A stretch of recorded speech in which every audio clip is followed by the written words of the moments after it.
picking up our Investigating Babylon series and do part 20. It's Mother Babylon, the Dragon's Lair. So I thank everyone that's been patient with us for this last 12 to 13 months as we've been producing these one step at a time and to try to help people come into a better understanding. Each part of the series addresses a different facet, and part 20 is no different. We're going to look specifically at Mother Babylon. And there's 21 total episodes, or parts, I should say, that we'll do in this series. So I hope to have the final part 21 ready before the end of the year, which would be within the week. So I thank you guys for waiting so long and being so faithful to like, share, and subscribe, and to share these if you're blessed by them, so other people can find out about them. But thank you everyone that's in the live chat. This is part 2, if you will, of our doubleheader today. So without further ado, let's jump right in. So we are looking at part 20 of Investigating Babylon. This is Mother Babylon, the Dragon's Lair. Throughout this entire series, I've been taking you step by step through these different concepts. We did 7 different parts in the past. We did 7 different parts in the present. And now we're finishing the 7 different parts on the future. Every single bit of information in each part of these is connected to this topic. It's a huge topic. So I hope that you understand that I could not do this in one broadcast. And after part 20, after what you're about to watch, I think you'll fully understand why. You have to understand the supplemental pieces of information and history and scripture to get a full grasp about what Mother Babylon is, why it's destroyed in Revelation 18. And I'm excited to get into it further. So let's look real quick at a clip from one of the second most wealthy man in the world. This is Jeff Bezos, founder of Amazon. And he's going to be talking to us about what he and his friends believe the future is going to be, what they're engineering all of society to get ready to become the future of the world. We get to choose. Do we want stasis and rationing? Or do we want dynamism and growth? Where would 1 trillion humans live? Somebody named Jerry O'Neill, a physics professor, looked at this question very carefully, and he asked a very precise question that nobody had ever asked before. And it was, is a planetary surface the best place for humans to expand into the solar system? No. So, instead, what O'Neill and his students came up with was the idea of manufactured worlds. These are very large structures, miles on end, and they hold 1 million people or more each. Let's take a look at what they might look like inside. High-speed transport, agricultural areas, cities in the background. They don't all have to have the same gravity. You could have a recreational one that keeps 0G so that you can go flying with your own wings. Some of these O'Neill colonies might choose to replicate Earth cities. No rain, no storms, no earthquakes. What does the architecture even look like when it no longer has its primary purpose of shelter? People are going to want to live here. And they can be close to Earth so that you can return. Did anybody in science fiction ever predict this? And if not, why not? And he has a very good answer. Watch this. Did you anticipate anything like this in any of your science fiction? Nobody did really, because we've all been planet chauvinists. We've all believed people should live on the surface of a planet, of a world. I've had colonies on the moon, so have 100 other science fiction writers.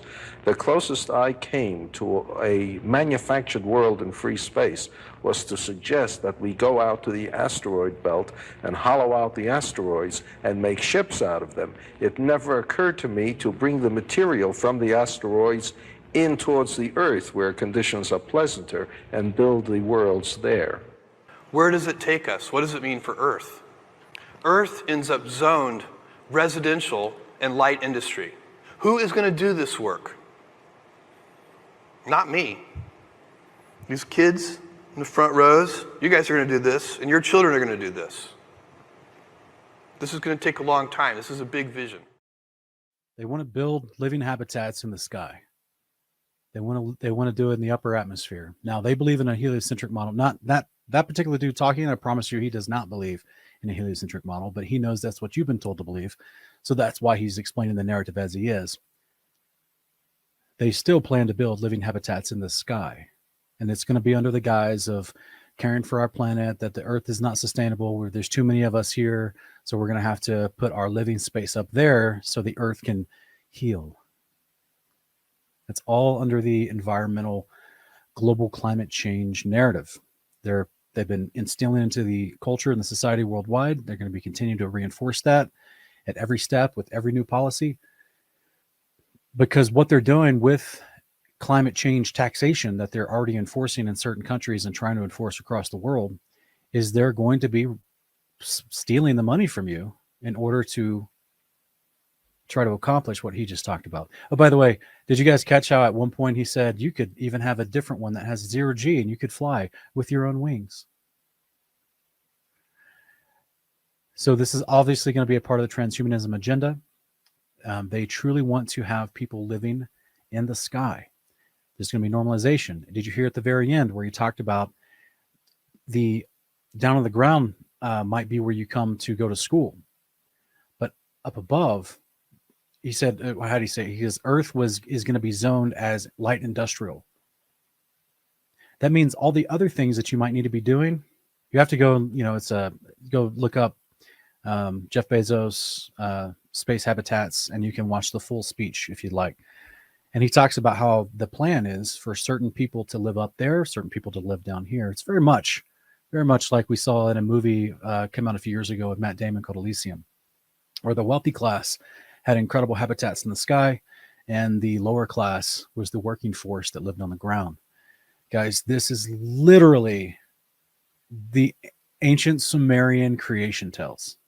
This is literally from ancient Sumeria with the Anunnaki coming to Earth and hybridizing a monkey race on Earth to make them a worker force while the gods lived in the sky and the worker force lived on the ground to mine gold for them. This is literally the same narrative they want to achieve in reality. And as we've been talking about in the previous 19 parts of this series, they worship the gods of the Sumerians, the gods of the Hittites, the gods of the Canaanites, the Greeks, the Egyptians, the Hindus, or I should say the gods of ancient India. They worship the same gods, the same story, the same plan for them, the same plan for you. Part of how they want to achieve this is through what they call space towers. Sometimes they refer to these as space elevators. There's different types, different concepts. I don't want to get into the nitty gritty, the minutia of exactly all the different types that they think they could be feasible. These, of course, again, they're based on a heliocentric model, trying to falsely promote the idea that you could go into low Earth orbit literally by getting on a big elevator, right? That they could build these, and that they claim that the physics is going to be easier once you get higher up, and therefore it's be sustainable. And I'm just laughing because I'm like, yeah, first time a 777 has a electrical navigation problems and runs into these, it'd be hilarious. But this is the idea that they've been pushing for several years now. Yes, it's based on a global heliocentric model. That's not the point. Everything they do is built under that auspice, that lie of the global heliocentric model. But what they want to do in the reality of how they plan to get resources to something that could be in the sky. We're gonna cover how they plan to levitate these cities in the sky. I'm gonna go over multiple ways within science that people are already doing today that could sustain living habitats in the sky for thousands, if not hundreds of thousands of people. You've got to get resources to them, right? This is why they're talking about building space towers, large elevators, supply chains. And they're already pushing this into the indoctrination of all modern forms of media and entertainment. This is from, I believe it's a Netflix show called Altered Carbon. I think that's where this image was pulled, but they already have space towers with ridiculously large skyscrapers. They even have a levitating space habitat that's already it's a low Earth orbit, high altitude space habitat where horrific things are done to young women up there. Like it's a Netflix show, so there's some not cool stuff in there. But the point is, this is just one of many different things. It's in comics, it's in anime. It's they're going after the younger ones. That's why you heard at the end of his speech, Jeff Bezos says, who's going to do this? Not me. He points to the kids in the front row. It's going to be you guys. You're going to be the ones that do all this. All of the subliminals, all of the indoctrination of the things being presented in modern entertainment, arts, and media is geared towards the children to want to do this and want to be a part of this. Like you said, people are going to want to live there. It's going to be amazing. They're already starting the public propaganda for this. And this is not nobody. This is Jeff Bezos himself giving a speech about this. Talk about shelling. I wonder what that conversation went like. And I'm sure he wants Amazon to be the one supplies these things. But anyway, it's just, so let's look actually real quick. Let's look at how people are talking about space towers. The most expensive thing about skyscrapers is doing all that construction high up in the air, building from the bottom up. You actually can build active support structures from the top down. You start on the ground, build a level, levitate it up, build the next level, levitate those up, and so on. It's sort of like those. Did you guys hear that? Now this is the clip from a much longer video. And he just glazes right over within what he's trying to describe as far as building space towers, how they could achieve great heights. Build one level that's levitated. Then on top of that, you build another level that's levitated. And then you would take all of your construction materials to that second level, build a third level that's levitating. That means there's no big pillars. Then you build, keep building layer by layer, just like that. And then we're going to go over the technology that they've already stumbled upon, I should say rediscovered, for how to levitate large amounts of weight. Okay, so stick with us. New buildings that we can make with large 3D printers, only backwards. The building just rises up as you go, and hypothetically, you could keep adding more height to the thing as it grows. At the top of a space tower though, one rising up just above the atmosphere, you could have a cargo pad suitable for direct pickup with either the rotating skyhook or cardio rotavator design we discussed in that episode. We also discussed buoyancy earlier on, and the notion of holding up a launch track using these dynamic structures as support pylons, but we can use active support for buoyancy too. Those vacuum balloons I mentioned earlier can be constructed a lot thinner and lighter by using active support to make the skin around them stronger. We picture active support as pretty big, but recall that the active support element from the launch loop was just a wire 5 centimeters wide and hollow, and that's intended to be strong enough to support a 5-ton ship and stretch thousands of kilometers. You can use that exact same principle, scaled down, say a wire a few millimeters wide and hollow, to craft a series of rings tilted at angles to each other to form a spherical shell, for instance, and we will actually discuss using a scaled up version of that concept to create artificial planets briefly next episode. Did you guys catch that? That he's actually talking about the building techniques that's going to get you to ridiculous heights. And he's not just talking about science fiction concepts. We're going to go over some of the technology that has been rediscovered about people, how they can actually levitate concepts. There's multiple ways.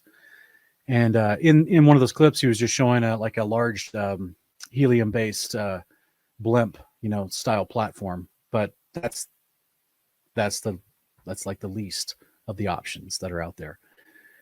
And so he's going to go over, or he doesn't go over it in that particular. I'm going to go over it in other concepts here to show. But at the very end, why I still have this on screen, is he actually has. He's talking about how they could use these structures, and instead of trying to just build them straight up, you could actually build them in a concentric rings that cross and connect, effectively building the exoskeleton of what looks like a sphere. Now he calls it a planet, but looks like a sphere, and that in itself creates incredible strength.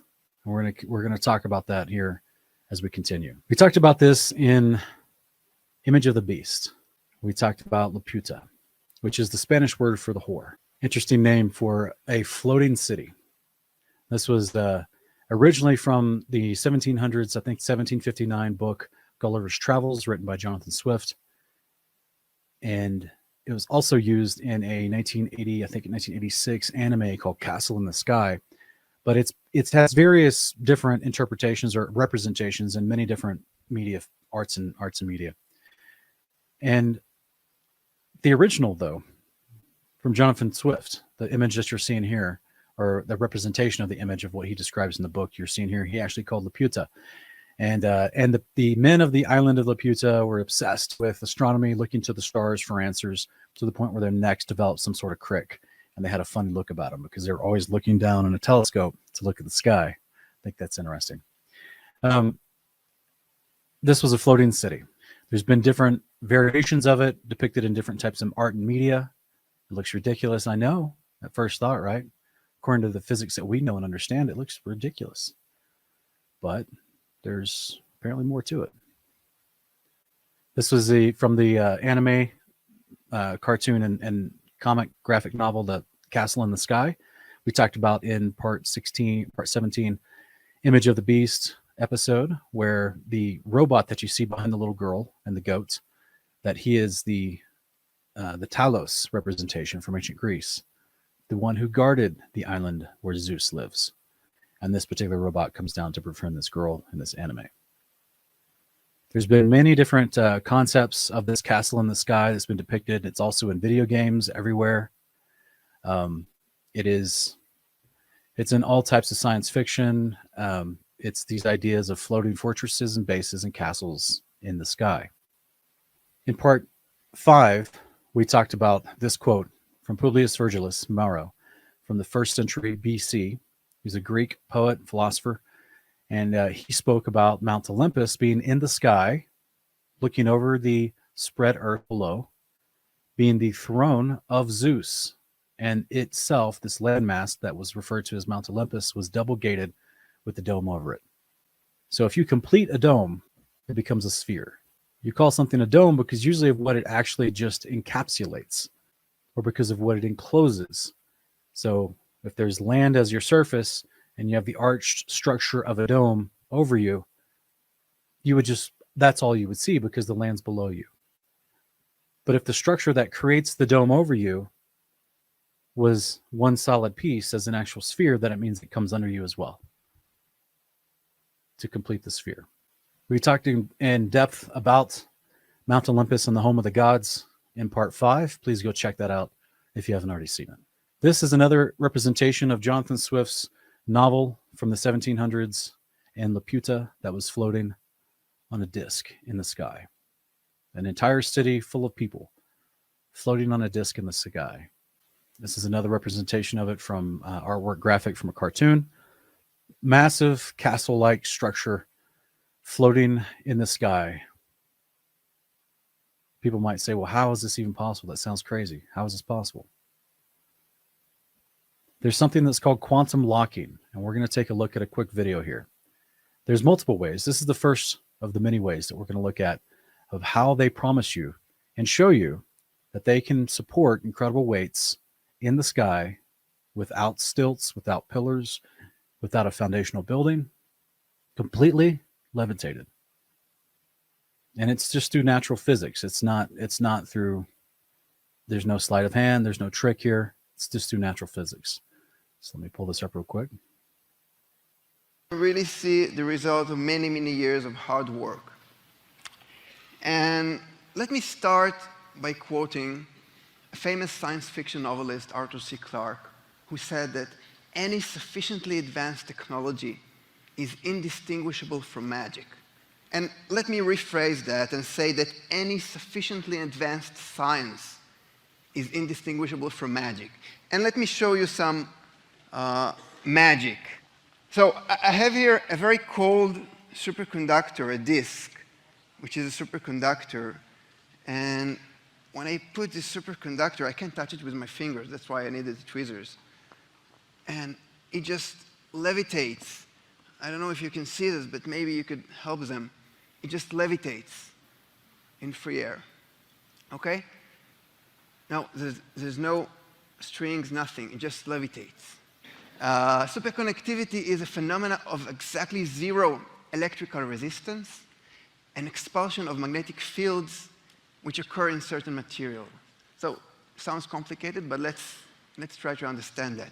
What is electrical resistance?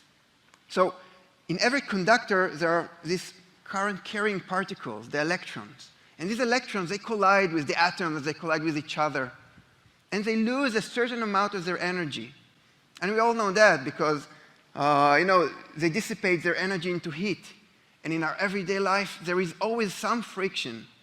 In everything we do, we lose a certain amount of energy. But not here. In superconductor, they do not lose any of their energy. It's a quantum state of the matter.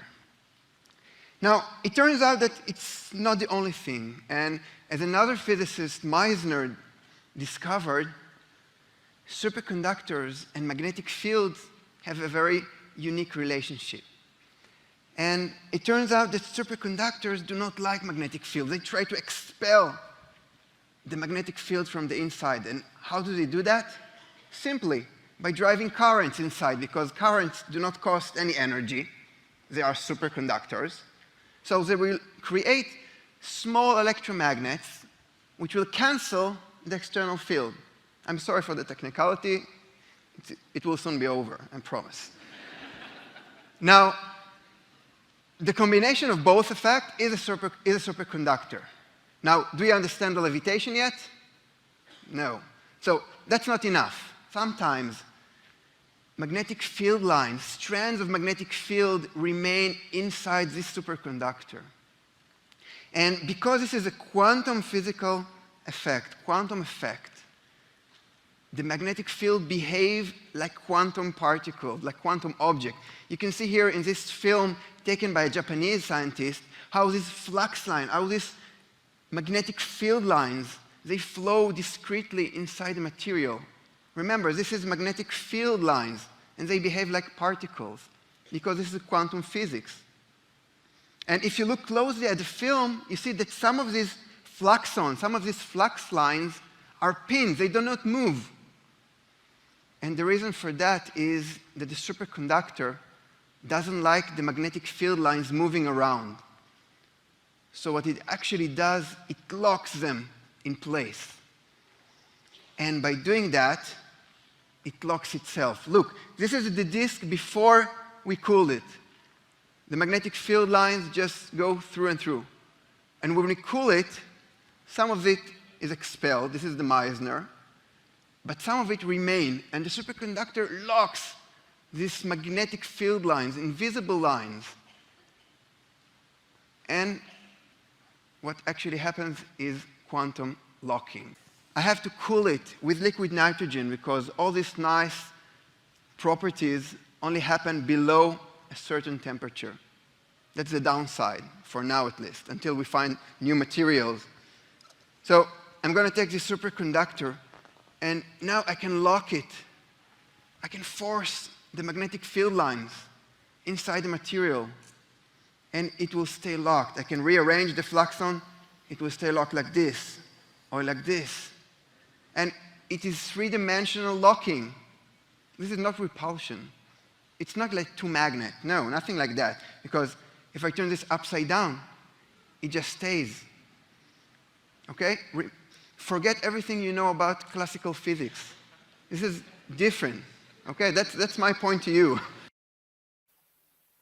So you guys catch that? Forget everything you know about classical physics. This is different. He says it a couple times during this presentation. Again, this is a clips of a much longer presentation, trying to get the most pertinent parts, the highlights. This is a specific group of scientists as a part of the Tel Aviv University that deal with superconductors and this type of chemistry. So it's very, very interesting. Forget everything. The superconductor will have no problem circulating, moving around the axis of symmetry, because as long as it's rotating, nothing changes. It's symmetric. So if I'm going to take this superconductor, I'm going to lock it inside. Now I get frictionless motion, and it's still levitating, and I can turn it upside down, I can move it, and it rotates without any friction besides the friction of air, of course. So the basis of Yes. As you guys can see, you can have an object locked in a position on a unseen XY axis in the air that actually is moving in that position, but not moving to cover any distance. So, yes. And also, like some people are saying in the live chat, gravity debunked. The world works in much better ways than this ridiculously poorly exemplified theoretical concept called gravity, right? There is obviously a downward pull that we all observe, but scientists have what I would say rediscovered, or at least are now revealing to the mass public how you can actually manipulate that at a very affordable cost. And they're going to talk about that as well. Yes, they're also going to talk about what these little freezed wafers are made of and how they make them.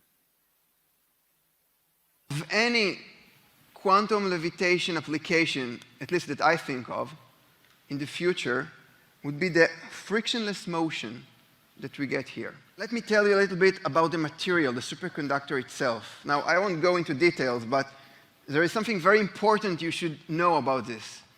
And mainly that most of this disk, you see this is a few millimeter thick disk, most of it is non-superconducting. It's just substrate and thermal cover and so on. And the actual superconductor is only half a micron thick, less than a hair, the thickness of a hair, a human hair. And this half a micron thick superconductor levitates more than 70,000 times its own weight. It's a remarkable effect. It's a very strong effect. Why? Because it's quantum physics. It's a new set of intuition. Okay, guys, did you see that? Not only did he skip over the fact that it's actually sapphire, he calls it a substrate, but he's talking about how once it's locked, the things that you could support, the weight that it could support is 70,000 times. It's little bitty weights. So even though this is a little bitty sapphire wafer the size of a hair, which is a super light, now imagine building that to the size of, I don't know, a football field. Because as he's going to explain here, the materials, it's not pure sapphire. There's other materials he puts on there. And sapphire, if you're not aware, is the most abundant rock, I could put it like that, on the earth. There's so many different types of sapphire. It's one of the most abundant mineral rocks on the earth. And it's supposedly second in strength on the Bohr's, I think it's the Bohr scale, next to diamond. So sapphire, everywhere in the earth. All types of crystalline structures are made a variant of sapphire. You could easily create something the size of multiple football fields if you had the time. Let me see. When did the men of the earth, when did mankind have enough time and resource all together to have the ability to build something that big? That's interesting. Okay, I'm sorry. It's not Bohr scale, it's Mohs scale. Thank you. My wife is correcting me in the chat. He's almost done. Basically, what we do is very simple. We take this sapphire disk, and you can see the glow behind the disk. These are just atoms that we throw on the sapphire. It's quite simple. The atoms fall on the sapphire, and they just grow if you have the right recipe. If I take this circular rail, you see these are just two circles of magnets. And if I take... I want to stop real quick because I don't want to skip over that too much, what he just talked about when he showed the actual construction of the sapphire wafer. And he's saying we're putting the atoms of the other materials on there that he had on that little sheet, and then that is growing the sapphire. I've actually covered that in another video. It's in my creation playlist on Kingdom and Context, where I show the idea of copper being grown within water, within electrolysis, just to show people the idea that, my wife and I, we actually go to the mountains and we'll dig out crystals, right? We'll dig out quartz crystals, really beautiful. She uses them to wrap jewelry, and she's an artist, and she'll make beautiful jewelry pieces out of them. Big shout out to Cleft to the Rock Creations on YouTube. Go subscribe. So we see that the earth we dig down into the earth and we pull out these crystalline structures, and they're growing connected with all the soil and the water and all the other minerals that are in the soil of the earth. So it makes perfect sense that if you're adding that mineral with other minerals, that they're compatible to grow, just like I showed with the other video of the copper literally being grown before your eyes underneath water. That's a metal. That's not even but the point is, it's all the same creation. The Father made this creation to work together. This is just them figuring out a way to get these things to work in a very micro setting so they can grow them to their own specific design for this purpose. So this is not rocket science, guys. This is just understanding how the creation works. If you have the right recipe. If I take this circular rail, you see these are just two circles of magnets. And if I take the disc and put this on the rail, you'll see that it immediately starts moving. I give it a little push, and that's enough. It will keep rotating until it warms up. So there's no friction at all.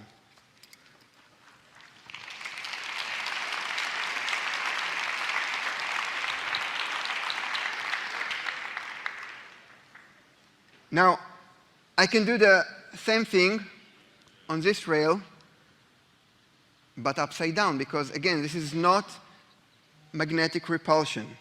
So if I take this disc and pin it below the rail, it will just move below the rail. Again, forget everything you know. This is not classical physics. You forgot? Okay. So this is quantum levitation and quantum locking in space, right? Remember, liquid nitrogen is cheap. It's cheaper than milk. So cooling is no problem. There are other problems for sure, but cooling is not a problem. And you can see it's very easy to handle. So I'm going to take another. So real quick, everyone, I just want to point out in case you missed it there, but he's talking about not only can it levitate and move in that space above magnets in this quantum lock state, but also it can be hung beneath something, also beneath a magnetic force and locked in that state to be suspended. So not just levitated, but suspended, reference of direction, so that it can stay in that space and move in that space. Well, again, this is why we try to stress that the scriptures tell us what the Creator made this world to be like. So when we test things, hypotheses and theories to figure out how the reality that we exist in actually works, I suggest that it's going to help you to start with the basis of the Creator's descriptions and not the occultist lying descriptions of a heliocentric globe model, which tries to tell you that you can have a pressurized atmosphere of 18 quintillion parts per square inch without a barrier next to an infinite vacuum. So that kind of nonsense description of creation is not what we would want to use as our base backbone for testing new theories and ideas. There has been a wealth of science that has been produced and published for people that observe that we live in an electromagnetic reality. And this is what causes the striation of the atmospheric layering and the idea of the downward pull is an electromagnetic energy that permeates through all of creation. And then the buoyancy and the density, which is what we're going to talk about here in a minute, also helps to layer out everything we see, as far as something that's more dense would fall below things less dense. And all of that is governed, if you will, determined by an electromagnetic reality. So therefore,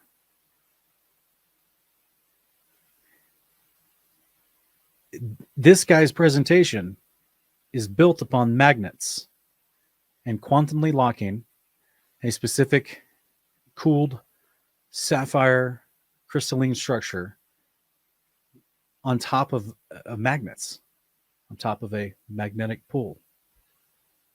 So it's not implausible that you could manipulate that to a greater degree than these microscopic little examples he's doing, these stage shows. Just like in all the science we're about to look at for the next 30 minutes. All of it's on a micro scale, very, very small scale, to show you what's possible. Just as in everything else we've ever stumbled onto in science and innovation, it never stays at a micro scale, because they realize they can scale it up in different ways for the purpose to benefit their agenda or to benefit others. So just keep that in mind as we go through these ideas. I know some of these ideas may be a little heady, but I'm trying to address them and keep the audience, following as much as possible. Another disc, and I'm gonna lock it above the rail at a certain position, and I'm just gonna let it flow without any friction. And then I'm gonna take another disc, and I'm going to lock it at a different configuration, and then I'm gonna let them spin. Thank you.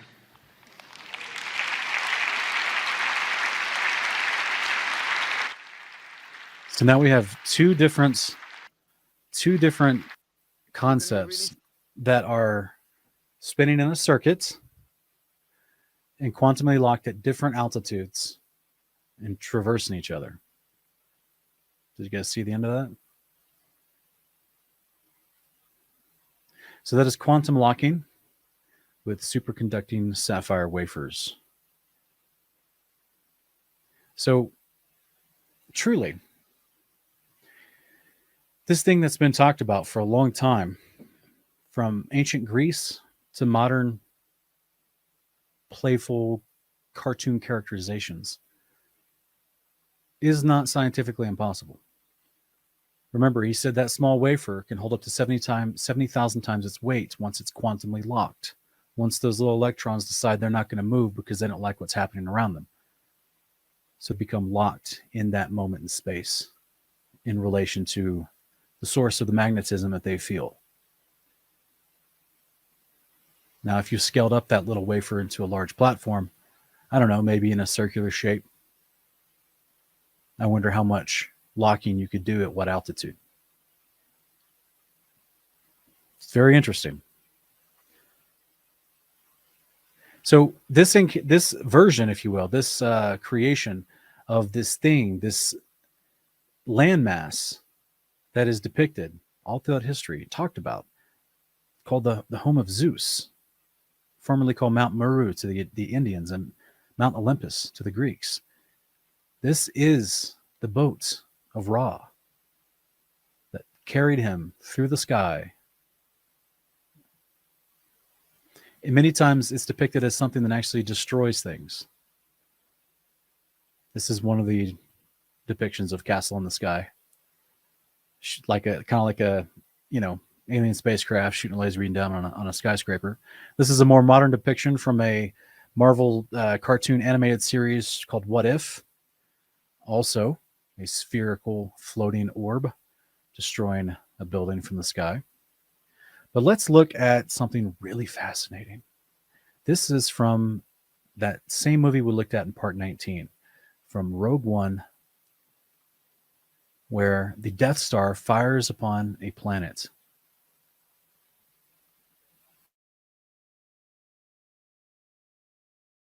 I took the sound out for copyright reasons. I don't want them to shut the stream off. So in this movie, they have a fully functioning Death Star, and it's hovering over top of a planet, creating an eclipse, and it fires once it reaches the totality of darkness from the eclipse, and then moves away.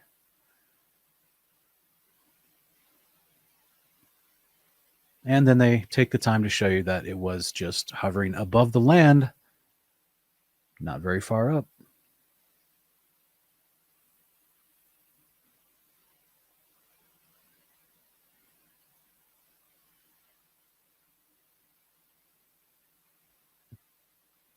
Guys, what I want to communicate to you, and we've got much more presentation to go in this part 20. What I want you to start understanding and thinking about is that what the ancient Greeks called Mount Olympus, what the ancient Indians called Mount Meru, where the gods lived in the sky, what the Egyptians referred to as Ra's place, his boat, where he traversed the sky. is a livable landmass that they believe that these people lived at. It's literally the home of Satan, the dragon. That's where he goes and puts his feet up. When he retires for the day, make sure no human can sneak up on him and take authority over him or do whatever or cause problems for him or cause him to defend himself. And then suddenly he's slaughtering mankind without cause. And then the angels got to get involved. A place for him to have solitude away from all the nonsense on the ground below. A literal, just like First Enoch tells us, the angels in heaven have literal houses. They have literal places where they live. Just like we're promised at the resurrection to literally inherit a plot of land inside the New Jerusalem. The places, the many mansions Yeshua went to prepare for us. Even in our resurrected bodies, it's going to be made in the same capacity of an angel, to have the same capacity to be able to move throughout the creation at will, to fly, to not be worried about the downward pull. Just like Yeshua exemplified in Acts chapter 1 when he descended into the firmament in the sight of his disciples. Just like the angels show us all throughout Scripture. Even though they can do all of that, they still have a home that they go back to. And so does this rebellious angel.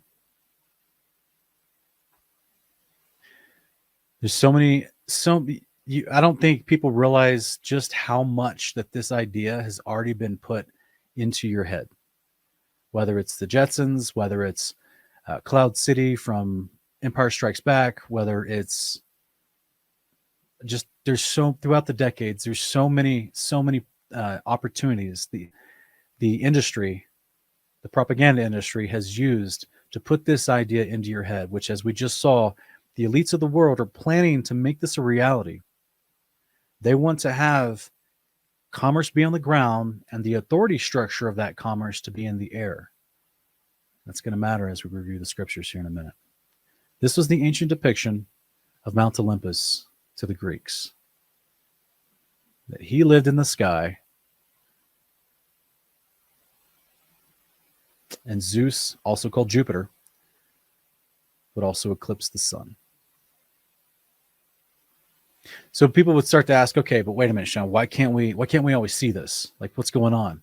Like, all right, so we're pointing it out with photography, with high telephoto zoom lenses, capturing eclipses. We're looking at it, it's been talked about in history. We're looking at the propaganda being infiltrated throughout modern media, movies and TV and comics. They're talking about literally doing it to the mass public for the sake of the environment. They're talking about having people live in the sky. Why, if there's something that's been up there this whole time, a livable landmass, why can't we see it? You guys didn't realize that I had it in front of you this whole time. Anyway, since we started this series, I've put it in the sky of each one of these pictures. But you didn't see it because you didn't know what you were looking for. You didn't know what you were supposed to be looking at. Even if you had looked at it, you didn't know what you were seeing. Just like when you look at an eclipse, they tell you what you're seeing, but you don't really know what you're seeing. It's been in front of you this whole time. It's been in front of all of us, above us, this whole time. So just let the thumbnail to this entire series just be a small example how it literally could be in front of you the whole time. You just don't know what you're looking at. I've done this is part 20.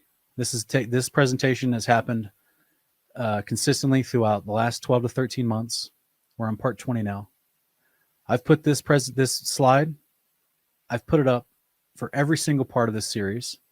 People have watched these episodes and rewatched them, and not once has anyone asked me what these dots are in the sky.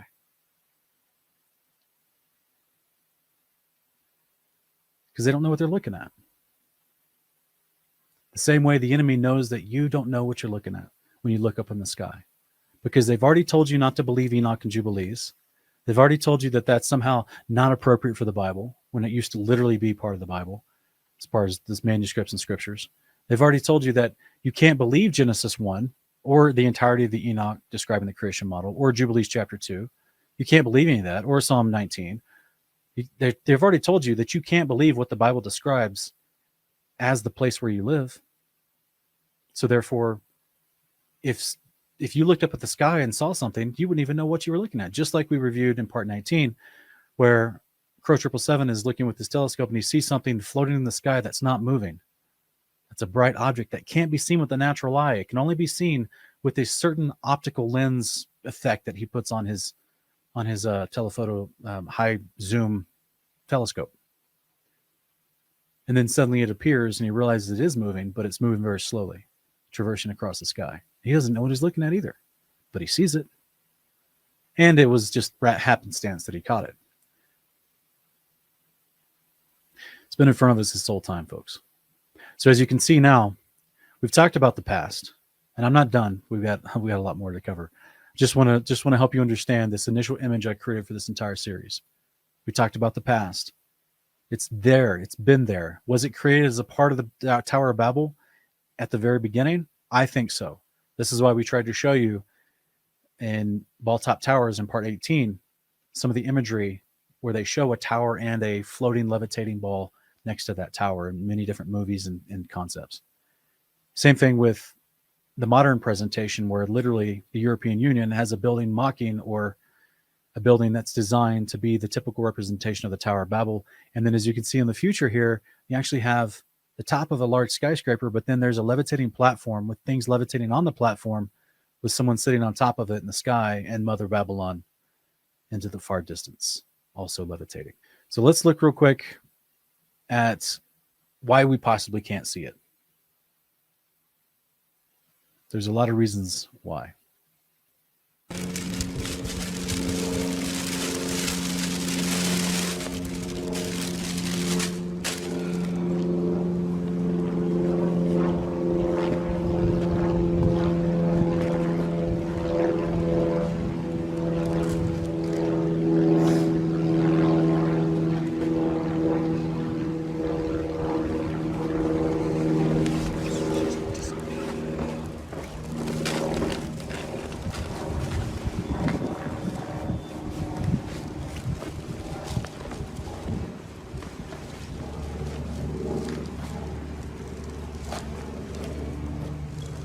So the reason I'm showing you this is because I believe that this particular image I'm showing you is for dramatic effect.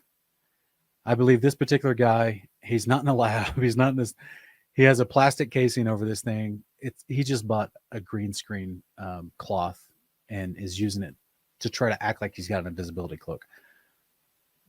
But I'm showing you this for dramatic effect because as we're going to see here in a minute, there's more to it. There's people actually creating things that can disperse the visual spectrum, and you see right through it and you don't see them behind it. So let's look at those.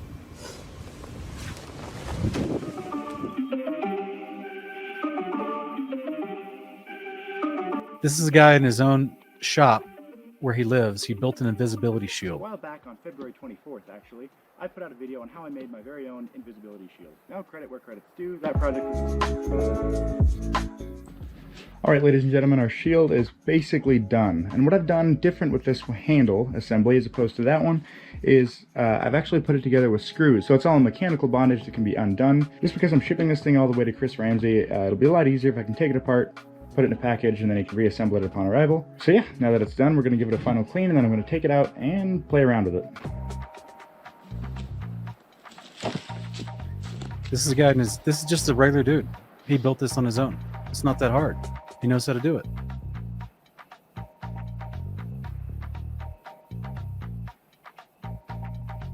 Yes, someone in the chat is talking about, like, exactly, you got it. Just like the beetle, like we discussed in part 19, one of the representation characters of Ra, pushing the black thing through the sky. The beetle represents something whose body has microscopic structures that can refract different types of light spectrum and change its color. Yes.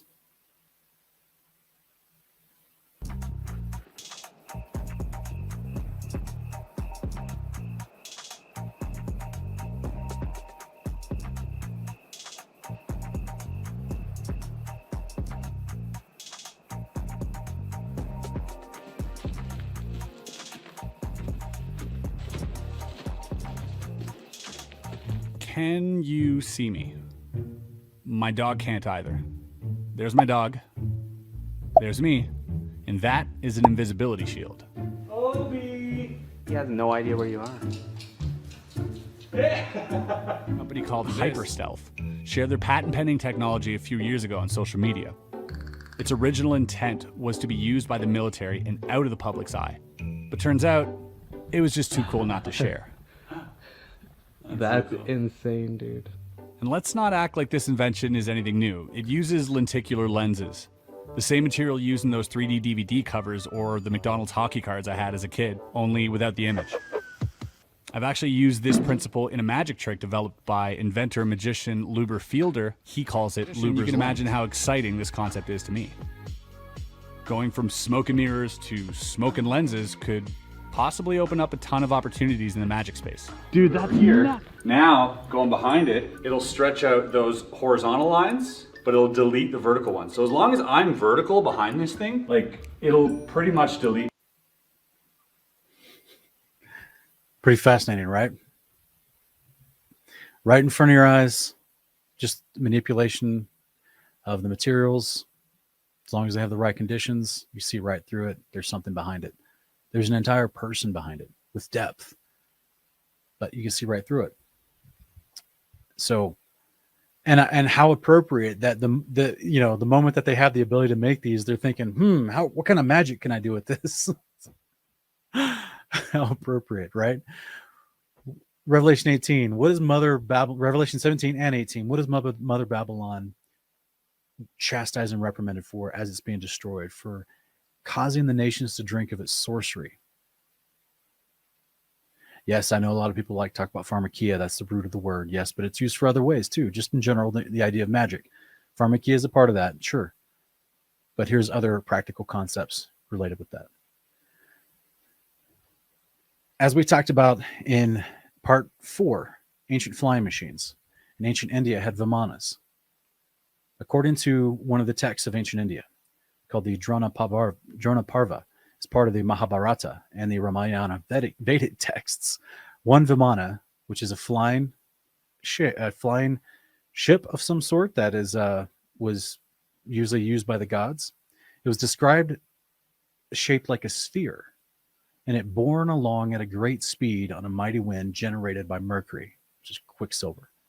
So just like we talked about when we looked at the presentation on the superconductors, the guy said, the cooling part where they get it to cool with the liquid nitrogen. They're like, this is easy. It's cheaper than milk. We can make this stuff all day long. In the same way, in the ancient past, they could also superheat things to their desire, and they used mercury, also generically called quicksilver. I reviewed that in my NASA episode, I believe. Yeah, which is part 12. This was written about in the ancient Vedic texts written in Sanskrit. So in ancient Sanskrit, the vimana, it means measuring out or traversing. It was an actual craft that carried people along. It was considered the chariot of their gods. So Bowdoin professor of Sanskrit at Oxford University in 1890, he translated the word vimana as a chariot of the gods. The Pushpaka Vimana was a gigantic plane the size of a large city, entirely capable of holding unlimited numbers of people. This is from Professor D.K. Kanjalal's observations of the Matsya Purana. This is in the last 100 years the statement was made. So in Sanskrit, the Samarangana Sutrahara, it's written that strong and durable must the body of the vimana be made, like a great flying bird of light material. Inside one must put the mercury engine with its iron heating apparatus underneath. By means of the power latent in the mercury, which sets the driving whirlwind in motion, a man sitting inside may travel a great distance in the sky. The movements of the vimana are such that it can vertically ascend, it can vertically descend, and it can move slanting forwards and backwards. With the help of the machines, human beings can fly in the air, and heavenly beings can come down to the earth. And heavenly beings can come down to the earth. I'm not talking about the angels above the firmament. I'm talking about the inhabitants on Mount Meru or Mount Olympus living underneath the firmament in our high atmosphere. This is literally an ancient Sanskrit writing from Vedic text from ancient India, directly telling you how the quote unquote gods, we obviously know they're not really God, right? How they traversed from great heights down to the ground. And it's even talking about its engine, this Mercury engine. It goes on to further explain that in the laws of the Babylonians, which is the Hakata, it unambiguously states that the privilege of operating a flying machine is great. The knowledge of flight is among the most ancient of our inheritances. Our inheritances, huh? Well, that's interesting. That means it's been passed down to you. It means they had it before them. He goes on to say, a gift from those from upon high. We received it from them as a means of saving many lives. Guys, if that's not the same propaganda that we see today. Oh, we want to save lives. That's why we got to go do this. That's why Jeff Bezos he needs to save lives. If we need to have trillions of people live on this earth, the earth can't handle that. We would be unsustainable on the earth. How are we going to do that? How are we going to save all those lives? We got to make them live in the sky. The same lies, guys. Practices of Babylon.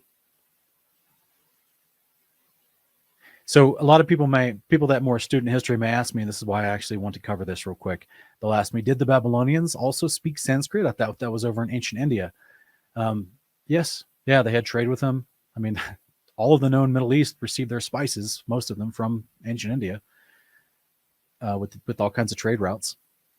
But in addition to that, yes, they had envoys that would travel back and forth. And so the same type of looking Vimana is a part of the Babylonian, Sumerian, and Akkadian hieroglyphs, where the gods were flying in the sky. You can clearly see this is a craft with multiple people inside.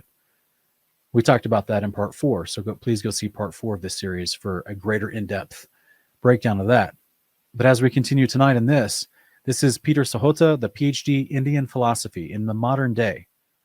So an actual PhD from India, he says, during the middle second millennium, that's about 1500 BCE, so this is approximately about the time of Gideon, maybe, in the Bible, Indo-Aryan tribes migrated both east into India and west into northern Mesopotamia through an Indo-Aryan wedge as new waves of Indo-European migrants came down into present-day Iran, and the earlier wave was wedged apart.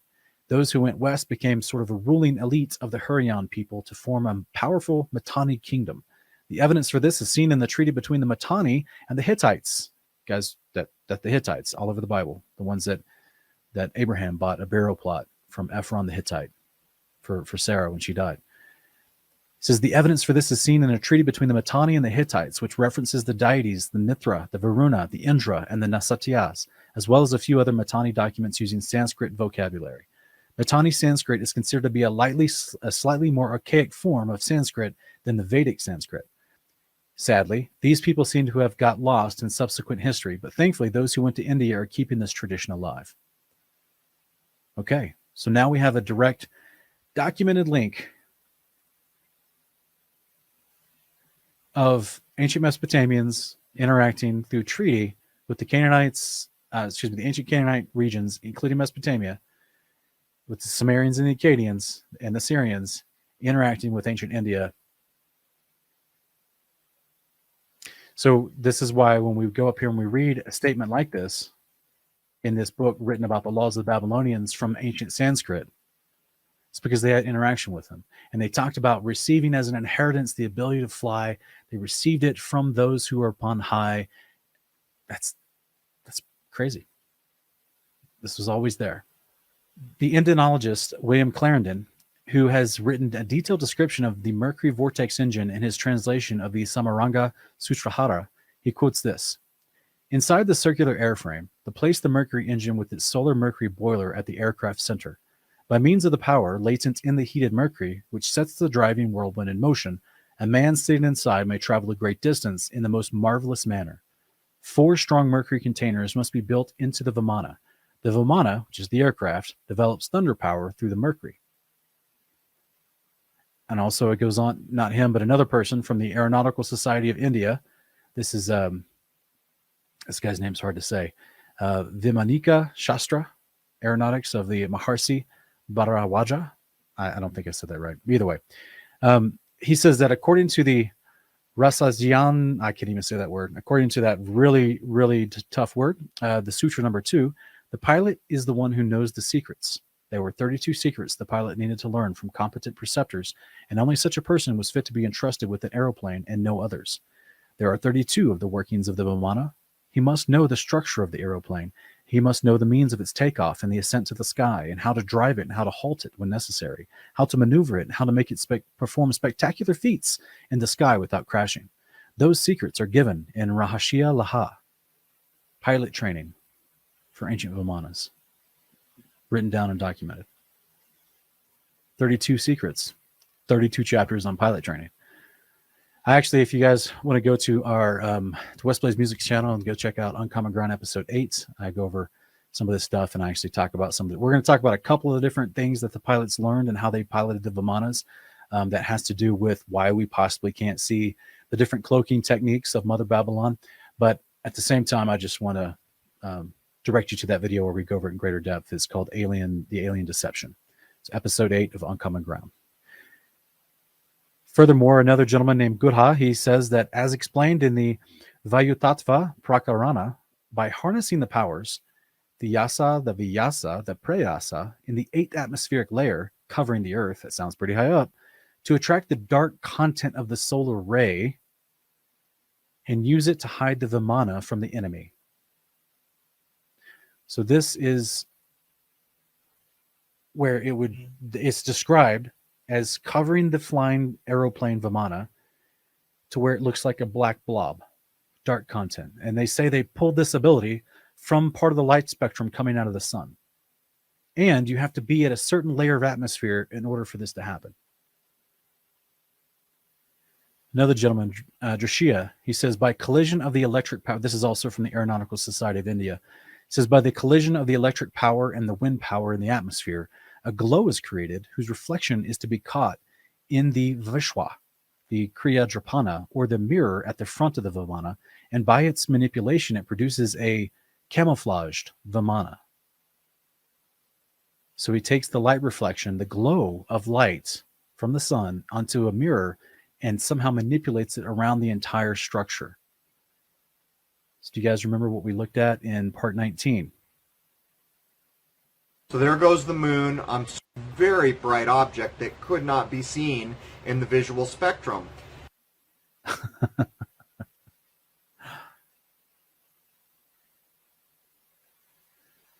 It's interesting, right? It's interesting. We'll keep going.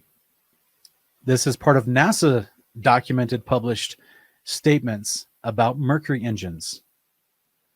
Do you guys know that NASA has their own Mercury engine? NASA's in, by the way, guys, in case you didn't know, NASA's in love with ancient India. They literally, from the 1980s, had a guy trying to write an AI code based on ancient Sanskrit. He believes it's the perfect language to write an AI code in. They shape many of their fake crafts that don't actually leave the firmament after some of the patterned Vimanas from ancient India. The word NASA in ancient Sanskrit means destruction. Again, go check that out in part 12 of our Investigating Babylon series. I go over it in great depth. NASA talks about the impulses generated in 7 stages. The mercury propellant is first vaporized, fed into the thruster, discharge chamber ionized, converted into plasma by a combination with electrons broke down electrically, and then accelerated through small openings in a screen to pass out of the engine at velocities between 1,200 to 3,000 kilometers per minute or 745 to 1,864 miles per minute. Guys, this is that those type of numbers means when they turn on this Mercury engine and it does the plasma, convert it into a plasma, which goes through this electron process, creates the thrust. That means what you're seeing in the sky disappears. Anywhere from 700 miles per minute, that's not per hour, that's per minute, to 700 to 1,800 miles per minute. That means you see it once and then it's gone the next, the moment they turn on their engine. You just hope they're pointing in the right direction. Don't point at the ground.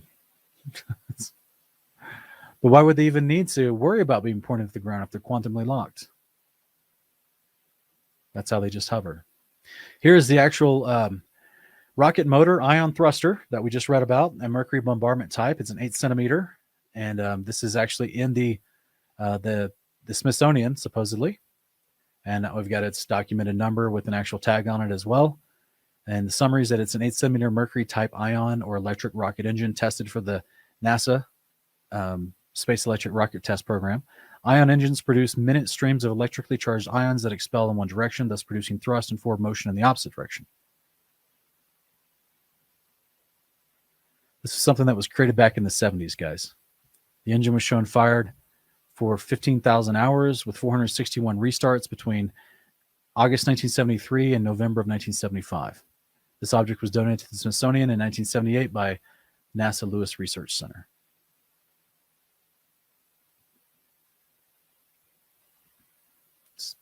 The governments of the world already know about this stuff, guys. They're literally in cahoots under the authority of Mother Babylon.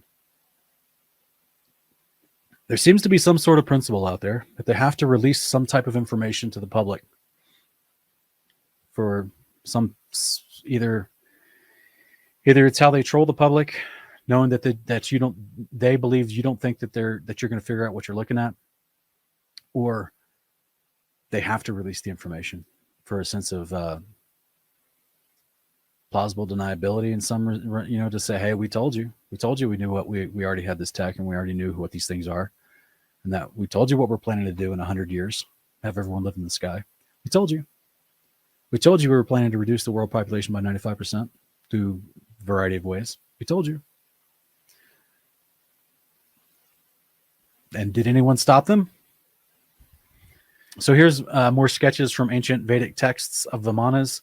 Specifically the triangular shaped Vimana that we read about being described earlier, and also the mercury engines that are at its corners. And then we see modern day pictures.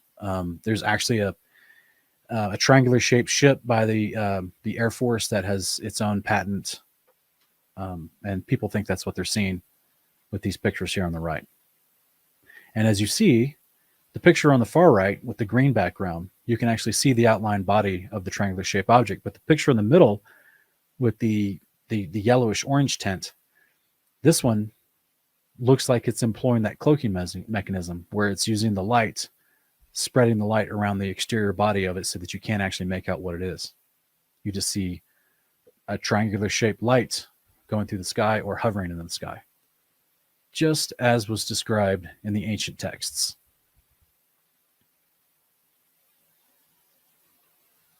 So now we're going to take a look at something interesting called the Coanda effect.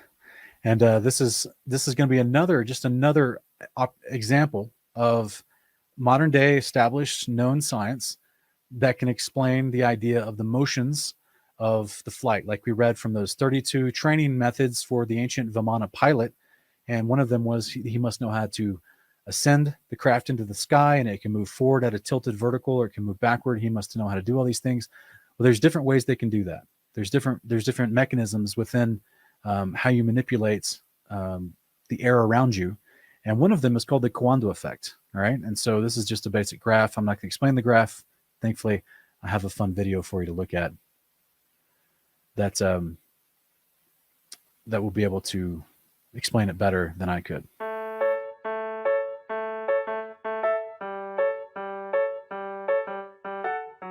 Founded by Romanian physicist Harry Coanda in 1910, the Coanda effect is a tendency of a fluid to be attracted to a nearby surface. This concept has been an important application in areas such as aerodynamics and hydropower. But what does it mean exactly? Well, the Coanda effect can be demonstrated in various ways. Take for example, if you were attempting to blow out a match but the cup was in between. One would imagine the cup to prevent you from doing so. To your surprise, the cup actually has little effect as the flame was put out anyway. But how is this possible? As mentioned before, the air, behaving as a fluid, follows along the curved surface of the cup and essentially goes around it. A more popular example uses a hairdryer and a ping pong ball. If the ping pong ball is placed into the airstream of a hairdryer, what do you think would happen? Naturally, one would think the ball would shoot off, but it doesn't. It actually levitates. But let's see what happens when we change the angle of the hairdryer. The effect continues and the ball stays trapped. But why is this? When the ping pong ball is in the airstream, The flow from the hairdryer pushes the ball up while the gravity pulls it down.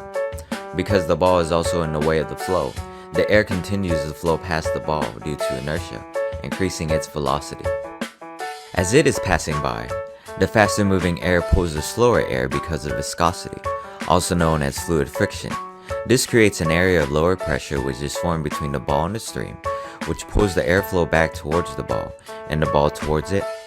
As this effect is caused around the entire ping pong ball, the forces equalize and the ball essentially levitates inside. But not all fluids interacting with curved surfaces are a result of the Coanda effect. Take for example a spoon. When the water from the faucet hits the curved surface of the spoon, one would often mistake the sticking effect as the Coanda effect, but the sticking is caused mostly by surface tension from the water. Sorry, Henry. So how is the Coanda effect used today? Various aircraft uses this concept to utilize the air moving over the wing to be bent down towards the ground, resulting in aerodynamic lift. In air conditioners, the Coanda effect is exploited to increase the throw of the ceiling-mounted diffuser. Because the air that leaves the diffuser sticks along to the ceiling, it thus travels further throughout the room before dropping in velocity, compared to a diffuser installed away from the ceiling. In meteorology, airstream flowing out of the mountain ranges has been studied using this theories, where the effect on the agriculture and the vegetation has been documented. So thanks to Harry's contribution to science, maybe you could use the Coanda effect in creative ways.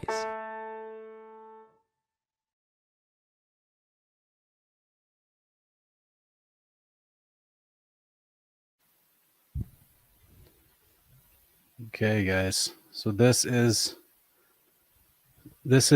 someone that's just in their own backyard. They create a little bitty drone based off the Coanda effect, and it's considered a vertical takeoff and landing drone, what they call a VTOL, unmanned aerial vehicle. As you can see, it behaves exactly like you would see the idea of a Vimana, and it's using this Coanda effect in real life application and demonstration.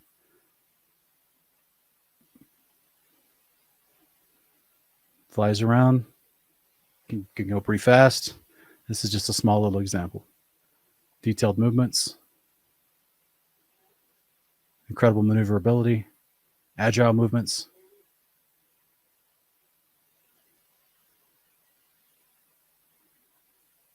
Pretty wild, huh?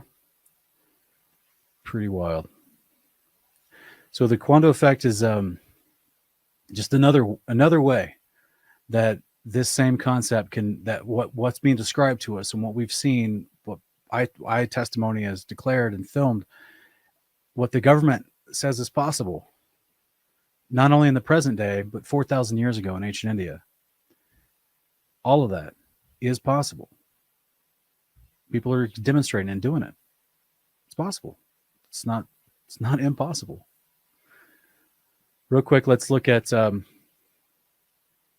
one more quick idea here. This is actually, I'm going to skip through some of this video for the sake of just things that aren't important, but this is something called an ion drive, and this is MIT has created something called an ion drive. And if you listen carefully to what we just and compare it to what we just read from NASA explaining the Mercury drive and how it ionizes and converts into electrons, this concept, it's very similar. But MIT has created something without propulsion that uses electrical ionization and creates a temperature differential to create thrust without any type of combustion of any kind.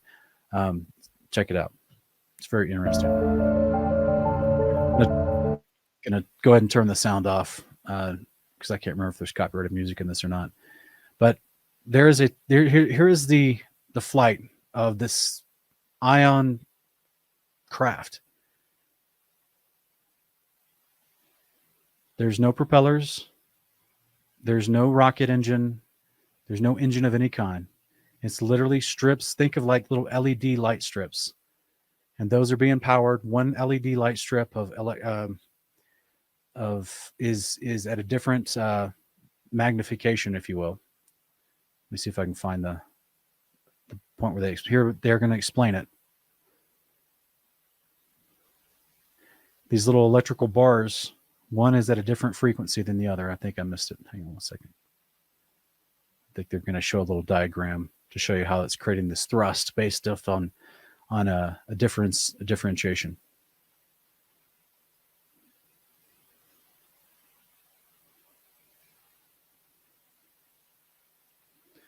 This is without propulsion, there's no slingshot. They just turn it on and it creates thrust silently. There's no propeller, there's no rotor. Here they are. Here they're going to explain it here.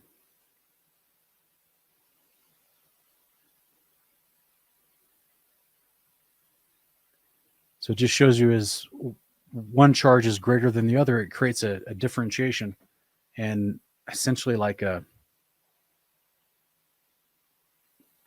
how do I say this? Just a vacuum, if you will, that creates a sense of thrust between the two charges, which in itself creates its own wind thrust out the back. This is what MIT has figured out. They think that they're onto something. I think that they're just rediscovering what certain civilizations have known, certain leaders of civilizations have known this whole time. But they're all excited about it. So that's ion thrust, example of ion thrust. No propellers, no slingshotting, no engines. And they're already, this little graphic you're seeing of the CGI of this airplane lifting off like Star Trek, that's what they're trying to say this type of thrust can lead to if they can perfect it. Remember, like I said earlier, all these experiments I'm going to be showing you, these are at a microscopic level. All these could be scaled up.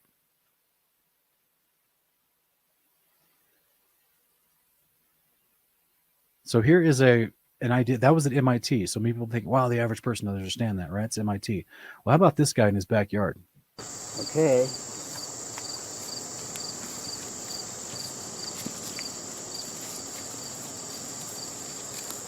It's a self-contained ion-powered aircraft. It has a power supply on board. It's called the Charlene model. And it goes outside.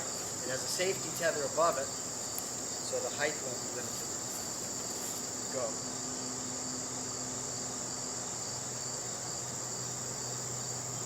Oh, shut off. There we go. Let's try it again. Let's try it again. Just so everyone in the audience understands, the tether that he has to the top of it, to the line, no one's pulling the line, no one's pulling the tether. He's turning on the electricity through those rings, creating that differentiation, creating the thrust. That's what's causing it to go up and down.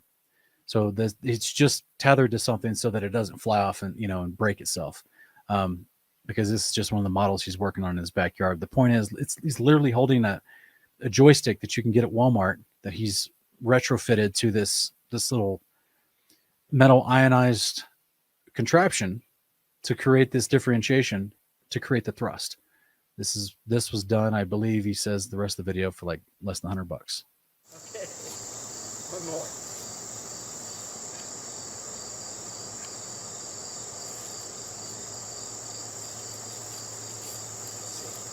Should I leave it running? Yeah, and then maybe not to the full throttle. Okay. Oh, yeah.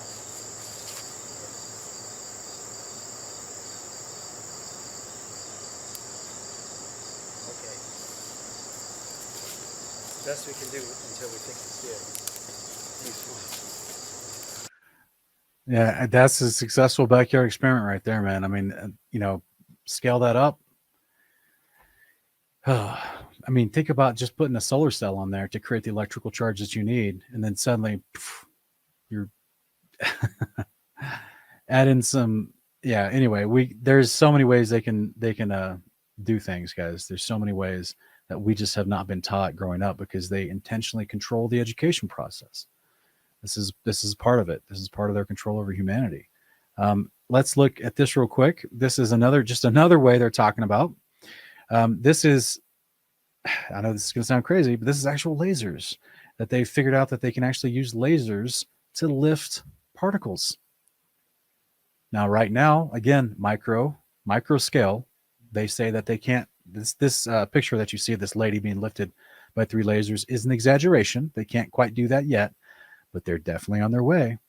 And I'm about to show you that this is from Australia. They realize they can levitate objects using lasers. And this particular example uses 3. I'm about to show you a guy in a shed in his backyard that can lift diamond particles with just one little bit of laser. Because it's going to be great. So this isn't a big research lab. This is just some dude lifting diamond particles with a laser in his shed out in the woods. Anybody who watches this channel knows it's definitely possible to blow things up with huge lasers. But did you know you can actually levitate stuff with laser beams? Now, in order to set up your optical trap at home, you first make sure that the air is very still around you. Now you take the marker and stick the very tip of it inside the focal point of that laser beam, and then slowly draw it back. And now sometimes you'll see some little particles there trapped in the focal point of that beam. Now you can even move around the laser very slowly, and those particles will stay trapped in that beam there, and they'll stay there indefinitely until the air current knocks them out. Pretty cool. In fact, this effect has been known about for several decades now, and there's something called optical tweezers, where scientists use beams of light to move around little particles like cells in front of a microscope. And there's actually a Nobel Prize awarded for this discovery. Probably the easiest to understand explanation for this effect is based on the fact that light carries momentum. Now this is actually the same property of light that might be used someday to send tiny spacecraft to nearly the speed of light and buzz other stars by just hitting them with laser beams for a really long time. Now diamonds have an extremely high index of refraction. They bend light really strongly, so it would seem that diamonds would be a great material to levitate in a laser beam. Now I'm not the first guy to think of levitating diamonds with a laser beam. There's actually a guy by the name of Nick Vamivacas that levitates diamonds for experiments in quantum physics. And now, I'm not going to do any groundbreaking experiments in quantum physics for you guys, because I'm, doing this experiment for $20 in a storage shed in the middle of nowhere. But that being said, I am going to levitate some diamonds. I went on eBay and bought this bag of diamond powder for something like $8, so this is not an expensive experiment to perform. Here I have my diamond powder and my laser in a very still room. And now, I started by trying sprinkling some of those little diamonds into the laser beam, and I couldn't get any of them to stick. I was making too many air currents for that. But when I stuck the diamond powder on a piece of paper, and then picked up the laser, and put that powder in the center of the focal point, I was able to pick up some of those diamonds there. And what you're seeing are actual frickin' diamonds being levitated by frickin' laser beams. Amazing. And yeah, I guess that's about it for this video, so until the next time, stay safe and happy lasing. Stay safe and happy lasing. Yeah. So the Australian research team figured out like a tripod of lasers to levitate microscopic mirrors. This kid was just using one little bitty laser that cost him like $8 to levitate diamond particles, which is hilarious. And this whole concept has been shown to us in movie after movie after movie after movie of aliens invading and lifting people off the ground. And in modern movies like Transformers and Superman and other things, they're using magnetic lev, not entirely lasers, but the imagery that they're showing you is that these ships above that are hovering and levitating silently have the ability to lift things off the ground. So, something to keep in mind. Just the imagery that they're showing you, right? So let's look at one more real quick. This is going to be drawing us to our greater point here. It's wild. This is a footage of the clouds over Lincoln, Nebraska. It's there to remind us that air is liquid too, or at least it behaves like liquid. Buoyancy, a concept firstly described over 2,000 years ago, when a man called Archimedes was taking a bath. What buoyancy tells us is that every liquid will exert a force upon an object that is submerged into it. How much force, you ask? The exact same amount as it's needed to displace the liquid around that object. That's why things float in water. If you have a boat that's overall less dense than water, then it would float. Thanks, buoyancy. But air is fluid, so this very same concept should apply here too. And it does. If we were to make a ship that is less dense than air, it would float. That's how zeppelins and hot air balloons work. But hot air balloons are a bit boring compared to a mile-wide floating city. A what? A what? A mile-wide floating city? Huh. Interesting. Buckminster Fuller. His idea went something like this. Make a sphere 1 mile in diameter to completely enclose the air inside. Warm that air by a few degrees Celsius and then sit back and let the whole sphere float up high. That's it. Did you notice that I didn't mention rockets or some big fans or sails, etc.? That's because the sphere will float just because of buoyancy. The maximum buoyancy force from the air at the sea level at 20 degrees Celsius is 1.2 kilograms per cubic meter. This means that the air can lift the maximum of 1.2 kilograms per cubic meter. The average volume of a hot air balloon is around 3000 cubic meters. If we were to use this formula, we can calculate that if we were to heat up the air inside of the envelope by 100 degrees Celsius, the density difference that would occur would allow us to lift 760 kilograms with that balloon. But a mile-wide sphere contains way more air than ordinary hot air balloons. 700,000 times more to be exact. 2.5 million tons of air. Since we have more air to work with, we don't have to drastically increase the temperature for us to have a liftoff. We can increase it by just a few degrees. If we were to use the same formula as before, we would see that this sphere could lift 24,000 tons if we were to increase the air temperature by just 5 degrees. Does anyone in the live chat know what 24,000 tons equals? There's 24,000 tons and there's 2,000 pounds per ton. What's 24,000 tons? How much weight is that? So anyone got the calculator out real quick? What's 2,000? I think a ton is 2,000 pounds, right? 24,000 tons. How much weight could that mile-wide sphere lift just based off buoyancy? Just increasing the temperature inside, the air inside that by 5 degrees. I think someone said 48 million, right? 48 million pounds. That's a lot. That's a lot. And now imagine if you had multiples of those spheres within the base, or just, I don't know. What if you had the ability to make it bigger than just a mile? You can make the platform or the base. You don't have to use the sphere shape. You don't have to use the sphere shape. Just like we see Zeppelins don't use it entirely a sphere shape. It's more of a rectangular, oblong, circular shape, conical. How much could you lift? You have multiple ones enclosed in a basement-like structure beneath a mile-wide city. The air is trapped. It's never going anywhere. Just change the temperature to raise yourself up and down. That's if you're not quantumly locked already. How do you propel yourself? Mercury engines with ionized mercury or simple ionization differentials? Not that hard. I mean, if you have the right materials, it's not that hard. It's just a manipulation of what's already been created. Oh, and could you cloak a mile-wide city? Looks like there's a lot of ways out there you could do that too.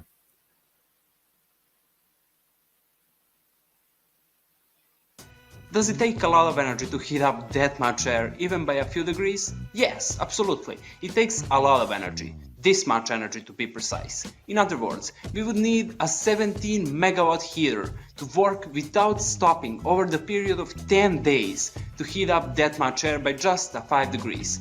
But that's not that much compared to the energy from the sunlight that sphere would receive. The top part of the mild-wide sphere would receive this much energy on a clear day at the equator. That's more than enough energy to heat up all that air.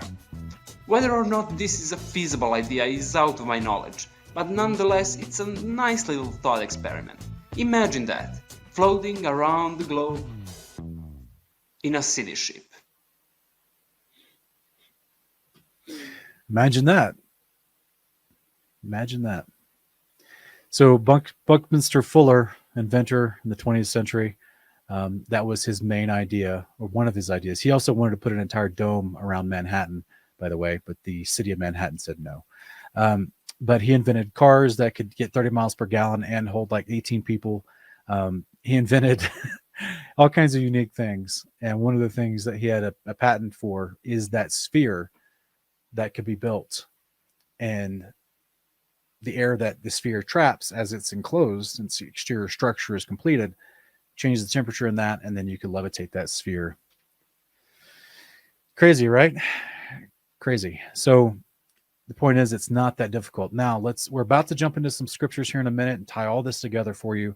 But before we do that, we're going to, I know, how could you name somebody Buckminster? Like, what kind of 18th century carryover name is that, guys? But now we're going to go into what you saw in the trailer for this episode, for this part, which is the black stone at the Kaaba in Mecca.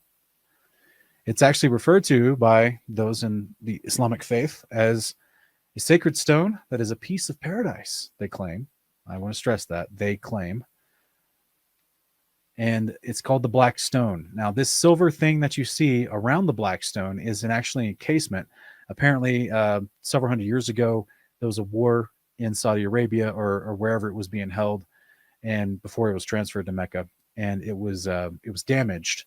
And so the remaining piece of it, they put in this silver encasement to try to protect it, so that in case it gets dropped or something happens, it would be protected somehow. So this particular building is called the Kaaba. It's in Mecca, and it's where Muslims go throughout, for their pilgrimage to Mecca once a year to go run around this thing furiously, chanting a mantra and bowing down to it. All those white things you see around this black box is thousands of people bowed down on their hands and knees. And as you can see, the bottom right-hand corner, the little label says the black stone is actually on the exterior corner. You can even see the little silver piece of it stuck out. So this is the little silver piece at the corner of the black stone. How ironic, when I'm about to explain to you what this black stone is, how ironic that they put this as the quote-unquote cornerstone of this building, of this black cube of Saturn. Another name for Satan. How ironic, eh?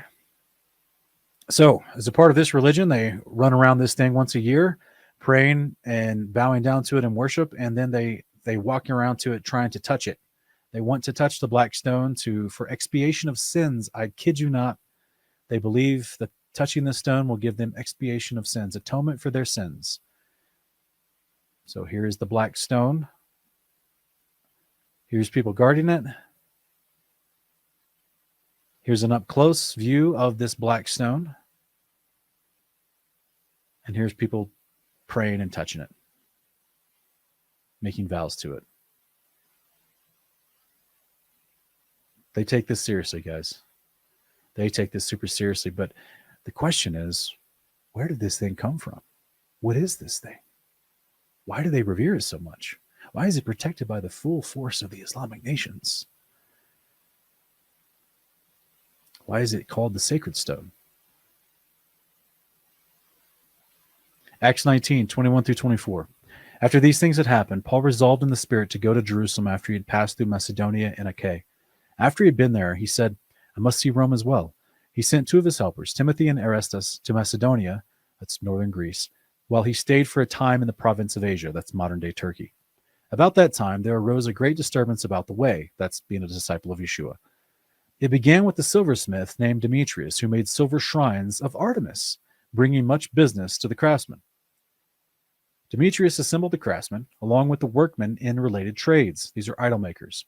Men, he said, you know that this business is our source of prosperity. You guys remember what we talked about in Image of the Beast with Nergal, how the temple of the foreign gods was a place of commerce.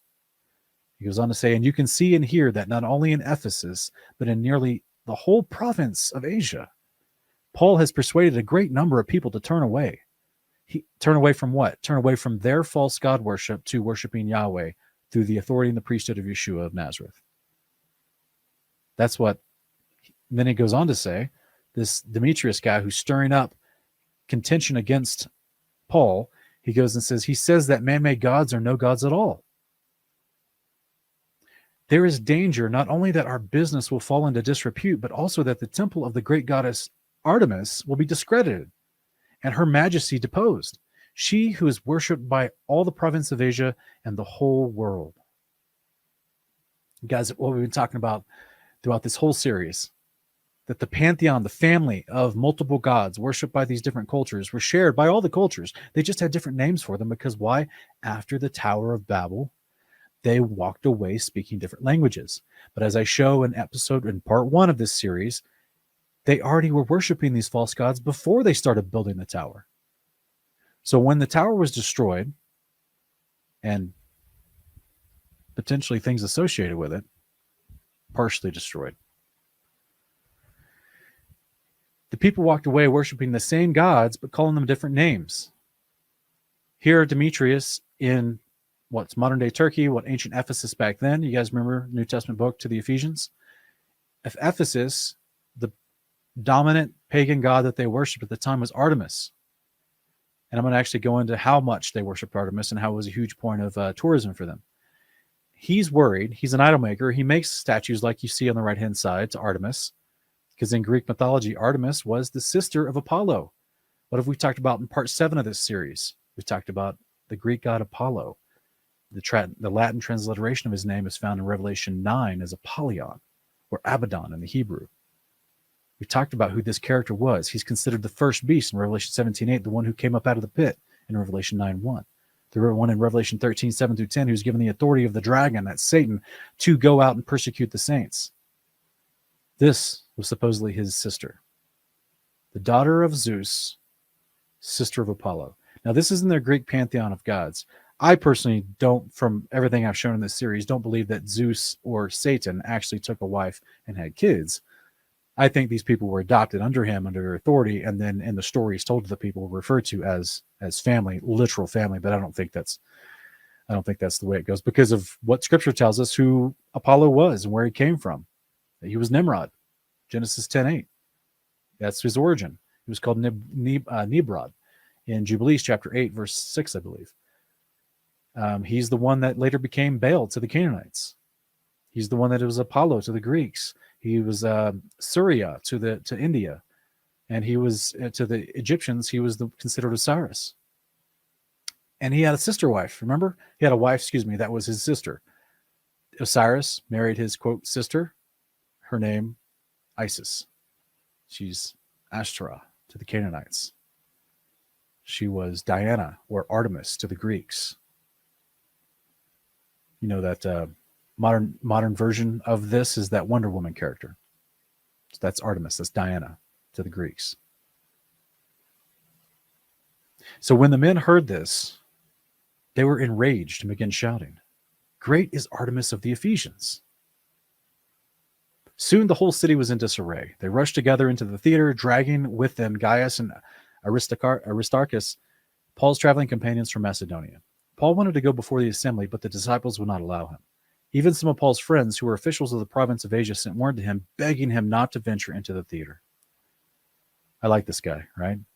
They're like, "No, don't go in there. They're mad at you because you've been taking away all their disciples and causing new converts for Yahweh." I like this guy. I would have went in there too. I've just been like, hey, he's already been going to the temple of Mars or the hill of Mars to reason with them and try to persuade them away from their false worship in the book of Acts. So why not go in here and take on these followers of Artemis? Acts 19:32-34. Meanwhile, the assembly was in turmoil. Some were shouting one thing and some another. Most of them did not even know why they were there. The Jews in the crowd pushed Alexander forward to explain himself, and he motioned for silence so he could make his defense to the people. But when they realized that he was a Jew, they shouted in unison for about 2 hours, "Great is Artemis of the Ephesians." That's a long be shouting for 2 hours. Finally, the city clerk quieted the crowd and declared, "Men of Ephesus, doesn't everyone know that the city of Ephesus is guardian of the temple of the great Artemis and of her image, which fell from heaven? Since these things are undeniable, you ought to be calm and do not do anything rash. For you have brought these men here, though they have neither robbed our temple nor blasphemed our goddess." So guys, check this out. Look at the different translations from this Greek passage. Now, this idea where it says this, her image that fell from heaven. In the Greek, the word arenos is used for heaven. Yes, it can mean the firmament, like it does in 2 Peter 3:10. Yes, it can mean the atmosphere in the sky above, which is above in the clouds or above the clouds. And yes, it could also be used for the spiritual heavens, as in the New Jerusalem coming down from the heavens above, right? Down through the firmament, through the actual physical structure. I challenge that this particular use in Acts 19 is talking about from the sky, the use of this word heaven.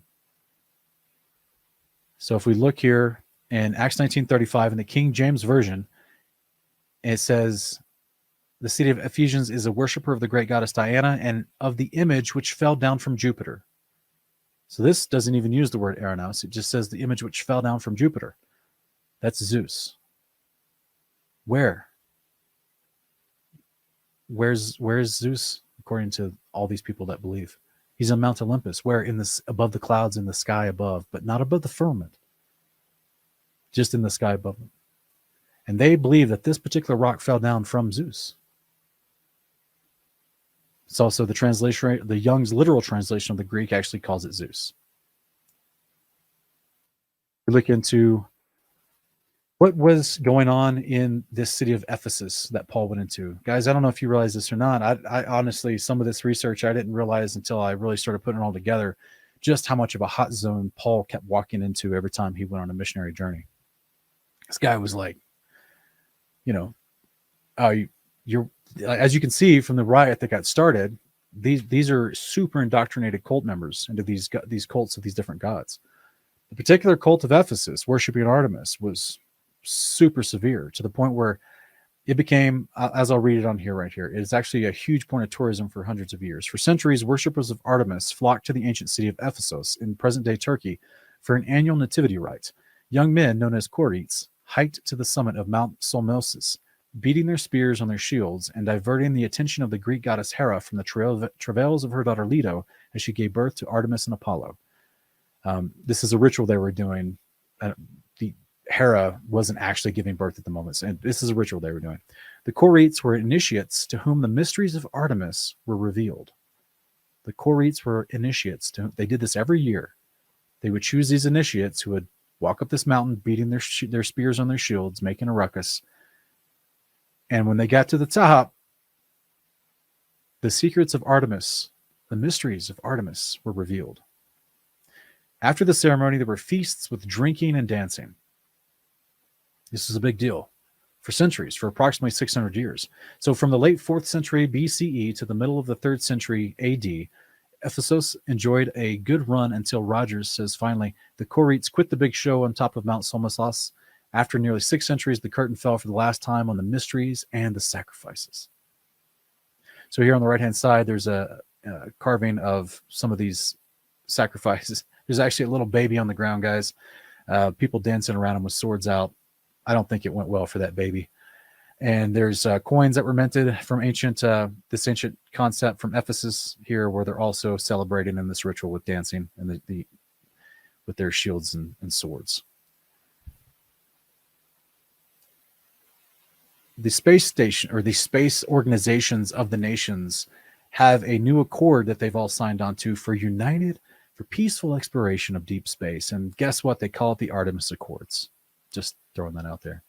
If you guys want to see more, well, actually, before I say that, let me also explain that all the space agencies of the different nations promote this false heliocentric model that is the opposite of what the Bible describes. And they promote a origin story of Earth called directed panspermia. And directed panspermia is what they promote and push. This is directly from the NASA website. This is what they claim about why there's a ball in space and how life began on the Earth. They don't believe the scriptures. They have their own story, and this is their story. When scientists approach the question of how life began on Earth or elsewhere, their efforts generally involve attempts to understand how non-biological molecules bonded. became increasingly complex and eventually reached the point where they could replicate or use sources of energy to make things happen.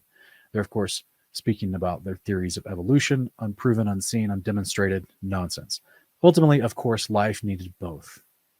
Researchers have been working for some time to understand this very long and winding process. It's already been explained to you through the scriptures that they were all created at the same time. That's why they had both to begin with. It goes on to say, and some have sought to make synthetic life out of selected components and energy. Some sterling progress has been made in both of these endeavors, but many unexplained mysteries remain at the heart of the processes, and nobody is expecting the origin of life on Earth or elsewhere to be fully understood anytime soon. To further complicate the picture, the history of Earth is one of the extreme heat caused by, the history of early Earth is one of extreme heat caused by meteoric bombardment, and most importantly, the enormous impact some 4.5 billion years of Mars-sized planets that became our moon. As a result, many early Earth researchers think the planet was uninhabitable until about 4 billion years ago. Yet some argue that signs of Earth life 3.8 billion years ago have been detected in the rock record, and life forms were certainly present 3.5 billion years ago. Considering the painfully slow pace of early evolution, the planet, after all, supported one single-cell life for several billion years before multicellular life emerged. How do you get multiple cells out of a single cell? This is where evolution comes in, right? So we're almost done, guys. Thanks for bearing with me. Some researchers are skeptical about the likelihood of DNA-based life evolving into a relatively short window between when Earth became cool enough to support life and the earliest evidence of actual life. So, what else? From a scientific as opposed to a religious perspective, and now they're about to give you a religious perspective, what else might have set in motion the process that made life out of non-life? That's illogical in every way possible. One long considered yet generally quickly dismissed answer is getting new attention and a little more respect. Oh, so this is a new theory they're proposing. It involves panspermia, the sharing of life via meteorites from one planet to another, or delivering by comet. In this context, the question generally raised is whether Earth might have been seeded by early Martian life if it existed. Mars, it is becoming increasingly accepted, was probably more habitable in its early period than Earth. But panspermia inherently goes the other way as well, or possibly between solar systems. A team of prominent scientists at MIT and Harvard are sufficiently convinced in the plausibility of panspermia. That means they're already sold out to an indoctrination of religion that they can't see, test, demonstrate, or prove. They have spent a decade and a fair amount of NASA and other funding. That means your money. They spent your money investigating a religion they can't prove to design and produce an instrument that can be sent to Mars and potentially detect DNA or more primitive RNA. I think they rediverted all those efforts into vaccines. Anyway, in other words, life not only similar to that on Earth, but actually delivered long ago from Earth. It's called the Search for Extraterrestrial Genomes, or SETG. Just ridiculous. If you guys want more information on NASA, all of its deceptions, all of its relations to ancient Babylon, go check out part 12 of this series where I review that in depth. Luke chapter 4, verse 1 through 2. Then Jesus, full of the Holy Spirit, he returned. Oh, I'm sorry, guys. Let me just say something real quick before we move too far away. In case I'm as always with these presentations, I'm putting things out there. I'm showing you pieces of what's all going to push together. And right now, I'm about to push everything from 19 previous parts and everything I've said in the last hour and 54 minutes in part 20. We're about to show you how it all comes together. Okay? So we were just looking at the black rock that the Acts chapter 19 said that there was something that fell down from heaven from Zeus or Jupiter that was a part of worship to Artemis in Ephesus 2,000 years ago. Did you guys, one of the actual traditional cultural beliefs of Islam is that the black stone, the sacred stone at Kaaba, wasn't always there at Mecca, right? Because Mecca is a new creation, but it wasn't always there. It was actually held previously in the temple of Artemis. It's exactly what Acts 19 told us. There was an image that they worshiped that they considered fallen down from Zeus. Now, I don't care. It's just a rock to me. They think it's basically a version of obsidian. It doesn't matter what it is. It has no special powers. It has no special ability to atone for your sins. It doesn't. It's literally become in an image of idolatry for them to worship instead of Yahweh. So, and I mean, even in a trolling mockery way, with Yeshua, who does expiate our sins through his priesthood, is considered the Rock of Ages. They're worshiping a literal rock to try to get atonement instead of the person who can represent you to God to give you atonement. I mean, it's all twisted on its head in mockery. But the point is, whether that particular little black rock fell down from Mother Babylon, from where Zeus lives, from where Ra lives, from where Satan himself abodes, that's inconsequential. The point is, they worshipped it from the story that they knew, that they thought that's where it came from, because that's how ingrained it was in their minds, that the gods lived in the sky, and they had vehicles to traverse from their place where they lived in the sky to where we live on the ground. That symbol of that thought process and a specific god is now worshipped by an entire Islamic nation and protected and enshrined at Kaaba, or at Mecca at the Kaaba. So they're just worshiping Artemis, the supposed daughter of Satan in Greek mythology. There's nothing new under the sun. Islam is just an offshoot of worship to the overall Mother Babylon. And okay, anyway, hopefully you guys get that. Let's talk about Yeshua. Let's talk about the Savior. Luke chapter 4, 1-2. And then Jesus, full of the Holy Spirit, returned from the Jordan and was led by the Spirit into the wilderness, where for 40 days he was tempted by the devil. He ate nothing during those days, and when they had ended, he was hungry. Makes sense. The devil said to him, "If you are the Son of God, tell this stone to become bread." But Jesus answered, "It is written, man shall not live on bread alone." Then the devil led him up to a high place and showed him in an instant all the kingdoms of the world.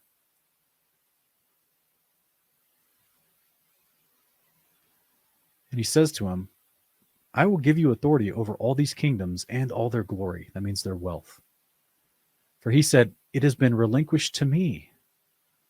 Boy, that's a statement, isn't it, guys?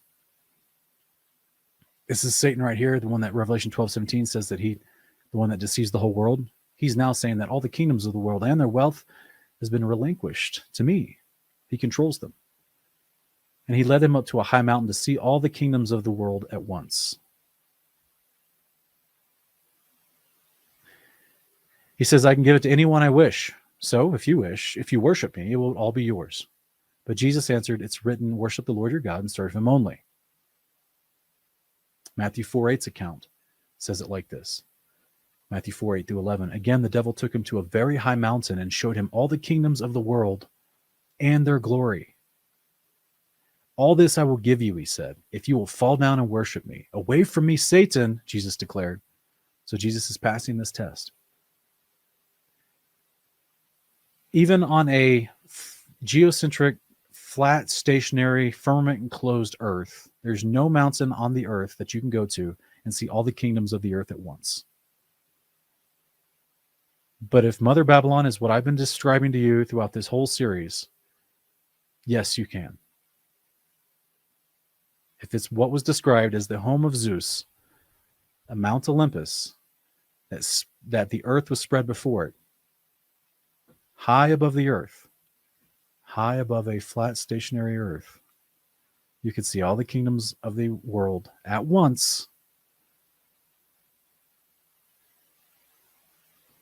So he goes on to say, the devil, at verse 11 says, "Then the devil left him and the angels came and ministered to him." So I'm putting forward here that the reason why, remember the first temptation out of the three temptations of Yeshua by Satan, the first one was to turn stones into bread. He passed that test. The second one was he took him to the temple, said, "Throw yourself down, kill yourself," because he misquotes Psalm 91 to say he'll cause the angels to protect you. You won't die. Yeshua passes that test, doesn't take the bait. Then he takes him to a very high mountain to be able to see all the kingdoms of the world below them at one time. He says, "These are all mine. I'll give them to you if you worship me." I'm sure it's the same lie he's told every king on earth as well. And Yeshua says no. Now and then at this point, the angels came and attended to Yeshua and ministered to him. Is it possible because he needed to get down?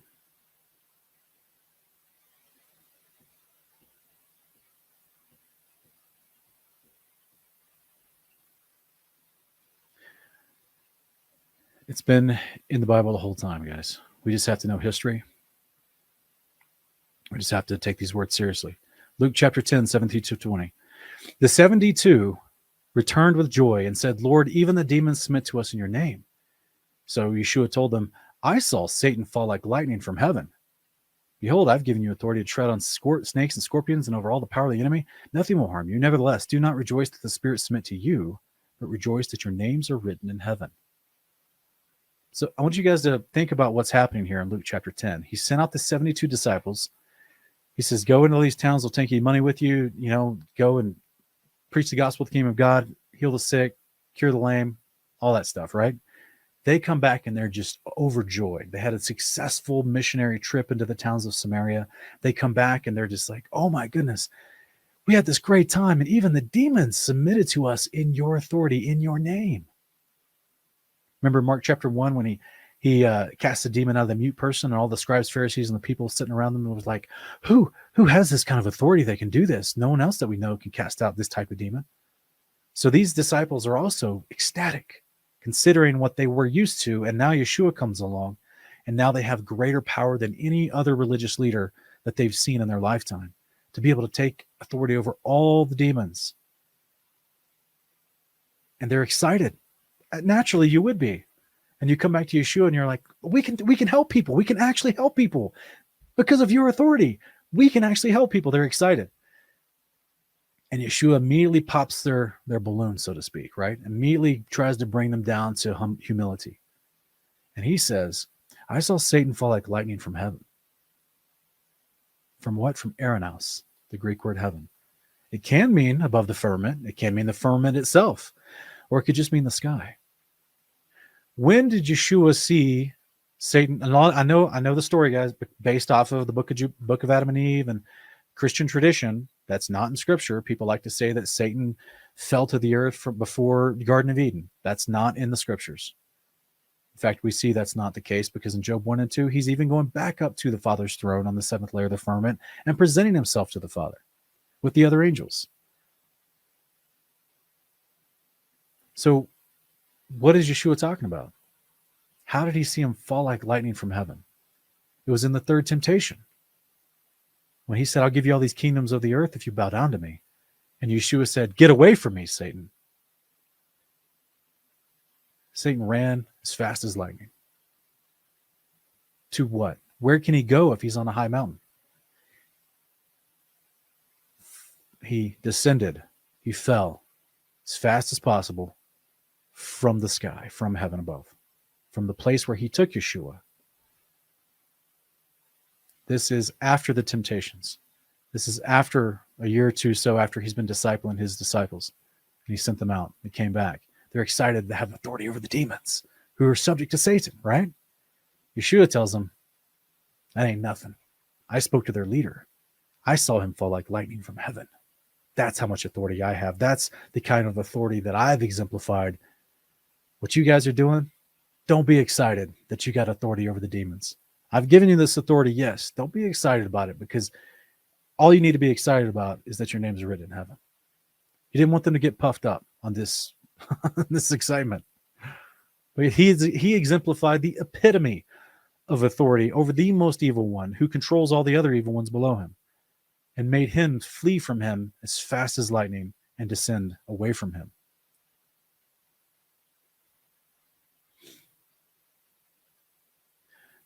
Someone in the live chat's asking, where does Satan hide today? My brother, I've been showing you this whole 2 hours and 4 minutes. He has a home and abode in the sky. That's where he took Yeshua in Luke 4, Matthew 4. He is a place where he puts his feet, where he rules over the nations, his home base, his dragon's lair. No one can see him. We're going to go over the scriptures that talk about that as well. So this is why he took him to this very high mountain. They can see all the kingdoms of the world at one time. This is why the angels would have to minister him to help him get down. Yeshua could do miracles, but it doesn't say that he could fly. I know he walked on water, but he doesn't show that he can fly until after he's resurrected. But the angels have always had that ability. And they can move like lightning. Revelation 18, 1 through 2. After this I saw another angel descending from heaven with great authority, and the earth was illuminated by his glory. And he cried out with a mighty voice, Fallen, fallen is Babylon the Great. She has become a lair for demons and a haunt for every unclean spirit, every unclean bird, every detestable beast. What happens to Mother Babylon? Fallen. Fallen is Babylon the Great,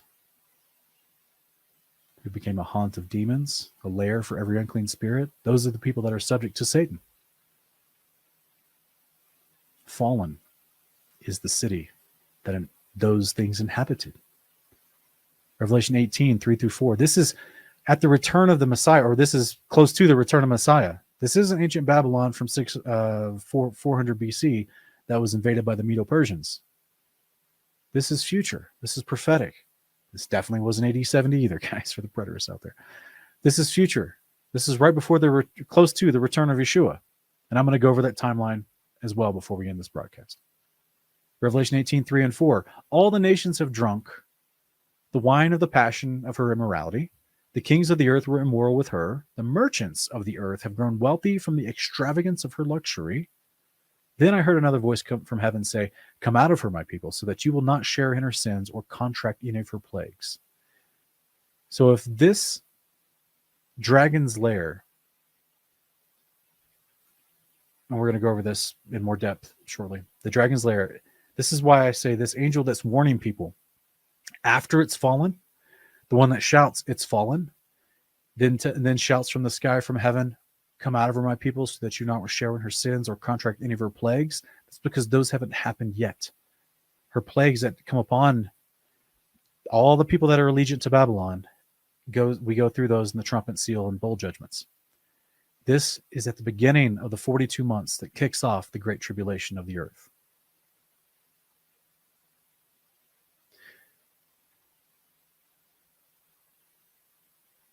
Revelation 18, 5 through 7. Her sins are piled up to heaven, and God has remembered her iniquities. Give back to her as she has done to others. Pay her back double for what she has done. Mix her a double portion in her own cup. As much as she has glorified herself and lived in luxury, give her the same measure of torment and grief. In her heart she says, I sit as a queen, I am not a widow, and will never see grief. Therefore her plagues will come in one day. Death and grief and famine, she will be consumed by fire, for mighty is the Lord who judges her. Then the kings of the, you remember that, guys, she will be consumed by fire. Then the kings of the earth who committed sexual immorality and lived in luxury will weep and wail at the sight of the smoke rising from the fire that consumes her. In fear of her torment, they will stand at a distance and cry out, Woe, woe to the great city, the mighty city of Babylon, for in a single hour your judgment has come. What did we talk about at the beginning of this segment, of this part 20? The elites of the world, they want to engineer the world so that people live in the sky, interact in the sky. Commerce is done in the sky. The workforce is on the ground.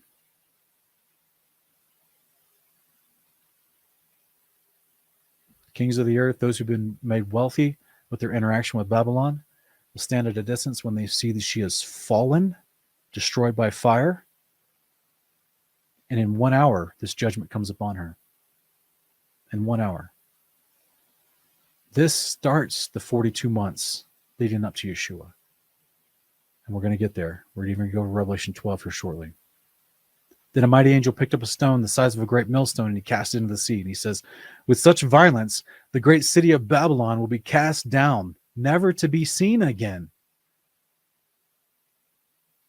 This is not describing ancient Babylon that was partially taken over in the 4th, 5th century BC, and then taken over again by Alexander the Great in 3rd century BC, and then later actually destroyed. Like, this is not talking about that. That's already happened.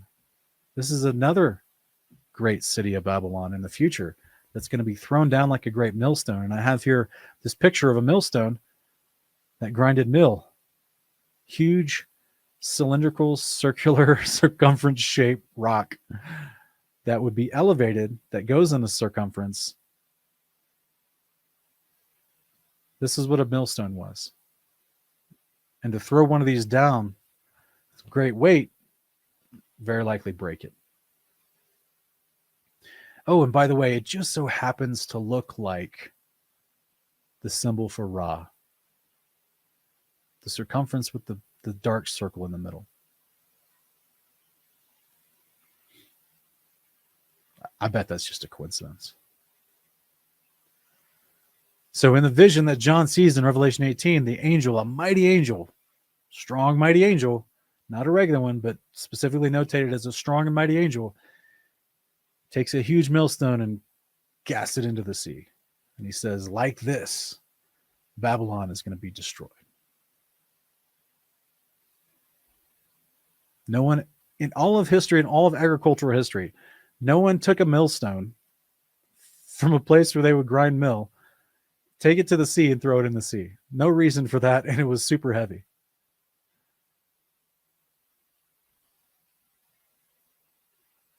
This is a millstone. It's the symbol for Ra. It's the representation of the dark body that causes an eclipse.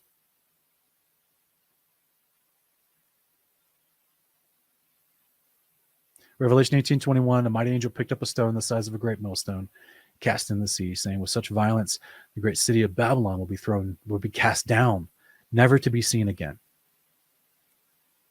I know, I can already see it, guys. There's going to be people that are going to watch this. They haven't watched the previous parts of this series leading up to this. They don't understand everything we've placed as understanding the names, the definitions of terms, how they're used throughout scripture and history, all the corresponding evidence that I've put forward. They're only going to see this one episode in this one particular part for whatever reason. It'll be passed around and clipped. Who knows? And they're going to be like, this guy's crazy. He doesn't understand prophetic language. That it wasn't taught just to say the words fallen. It means the city was brought to nothing, right? It was destroyed. And that's what it says. It was destroyed by fire. It doesn't mean it's fallen out of the sky. How crazy is that? Just be patient with those folks. Just understand, just try to do your best. That's why I created all these different videos, a whole series, a bunch of time and effort put into explaining every single piece of this all throughout the way. Guys, this whole thing, people since, I've understood this since 2015. And there's been other people that I know in ministry and that have YouTube channels with that do scriptural review and Bible studies. And they've asked me who behind the scenes, they'll ask me, what do you think Mother Babylon is? Because some people think it's, modern day New York City. Some people think it's modern day Jerusalem. Some people think it's the revived Roman Empire. Some people think it's going to be a new Turkish empire that's going to arise. And I just smile and I say, I don't know how to explain to you. Like, it would take it's a long conversation. Because I know if I just come out and tell them, guys, it's literally a city that's going to be, is already in the sky, but it's going to be the point of authority to which they're going to build other cities and places of habitation in the sky, and it's going to be destroyed by fire that comes out of heaven, which is actually part of the first trumpet judgment that kicks off the 42 months of tribulation, and it'll be thrown down to the ground, thrown in the sea, technically destroyed, and the whole world will see it, and that's what makes Satan mad and starts persecuting the saints. Let's go to the scriptures that tell us this exact story. Revelation 12, 7-9. There was a war in heaven. What does that word mean? Is it always above the firmament? Is it the firmament itself? That would make sense, right? Because you're not having a war inside of a physical structure or on a physical structure. There was a war in heaven, in the sky above. There's a war in Aranos. One of the uses of the Greek word Aranos, in the sky above. Michael and his angels, also means messengers, warred against the dragon. That's Satan. That's Ra. That's Zeus. That's Jupiter.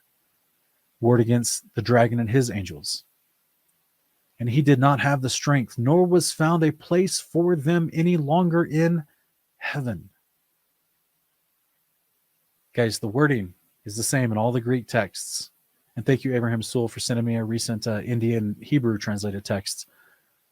It's the same in all the texts, Hebrew and Greek. There was no longer a place found for them any longer in heaven. That means there once was a place in heaven for Satan and his messengers and his cohorts, the unclean spirits that are subject to Satan. There was once a place for them up there, but because of this initiated conflict, Michael comes down with his crew to where the dragon's lair is and kicks him out of the sky, kicks him out of his place of authority. And the thing comes down and is thrown into the sea. That's why there's no longer a place for them any longer in heaven. They can't go back home. It goes on to say, and the great dragon was thrown out, the ancient serpent, who's called the devil and Satan, deceiving the whole inhabited world. He was thrown down to the earth, and his angels were thrown down with him. And I heard a great voice in heaven saying, now the salvation, the power, and the kingdom of our God and the authority of his Christ have come, because the accuser of our brothers have been thrown down, and the one accusing them before our God day and night. Guys, it's telling you, he's literally in his home, in the upper atmosphere, shouting. I don't know if he's shouting. I don't know how he's accusing, other than looking up, speaking up to heaven like everyone else does when they pray, and accusing the brethren of the saints, accusing them of our wrong deeds, the ones that Yeshua atones for us and gives us mercy and grace for, the accuser of the brethren. And apparently he still even has the authority to, according to Job chapter 1 and 2, he can still go through the levels of the firmament if he wants to and present himself before the Almighty. He hasn't been, quote unquote, kicked out of heaven yet.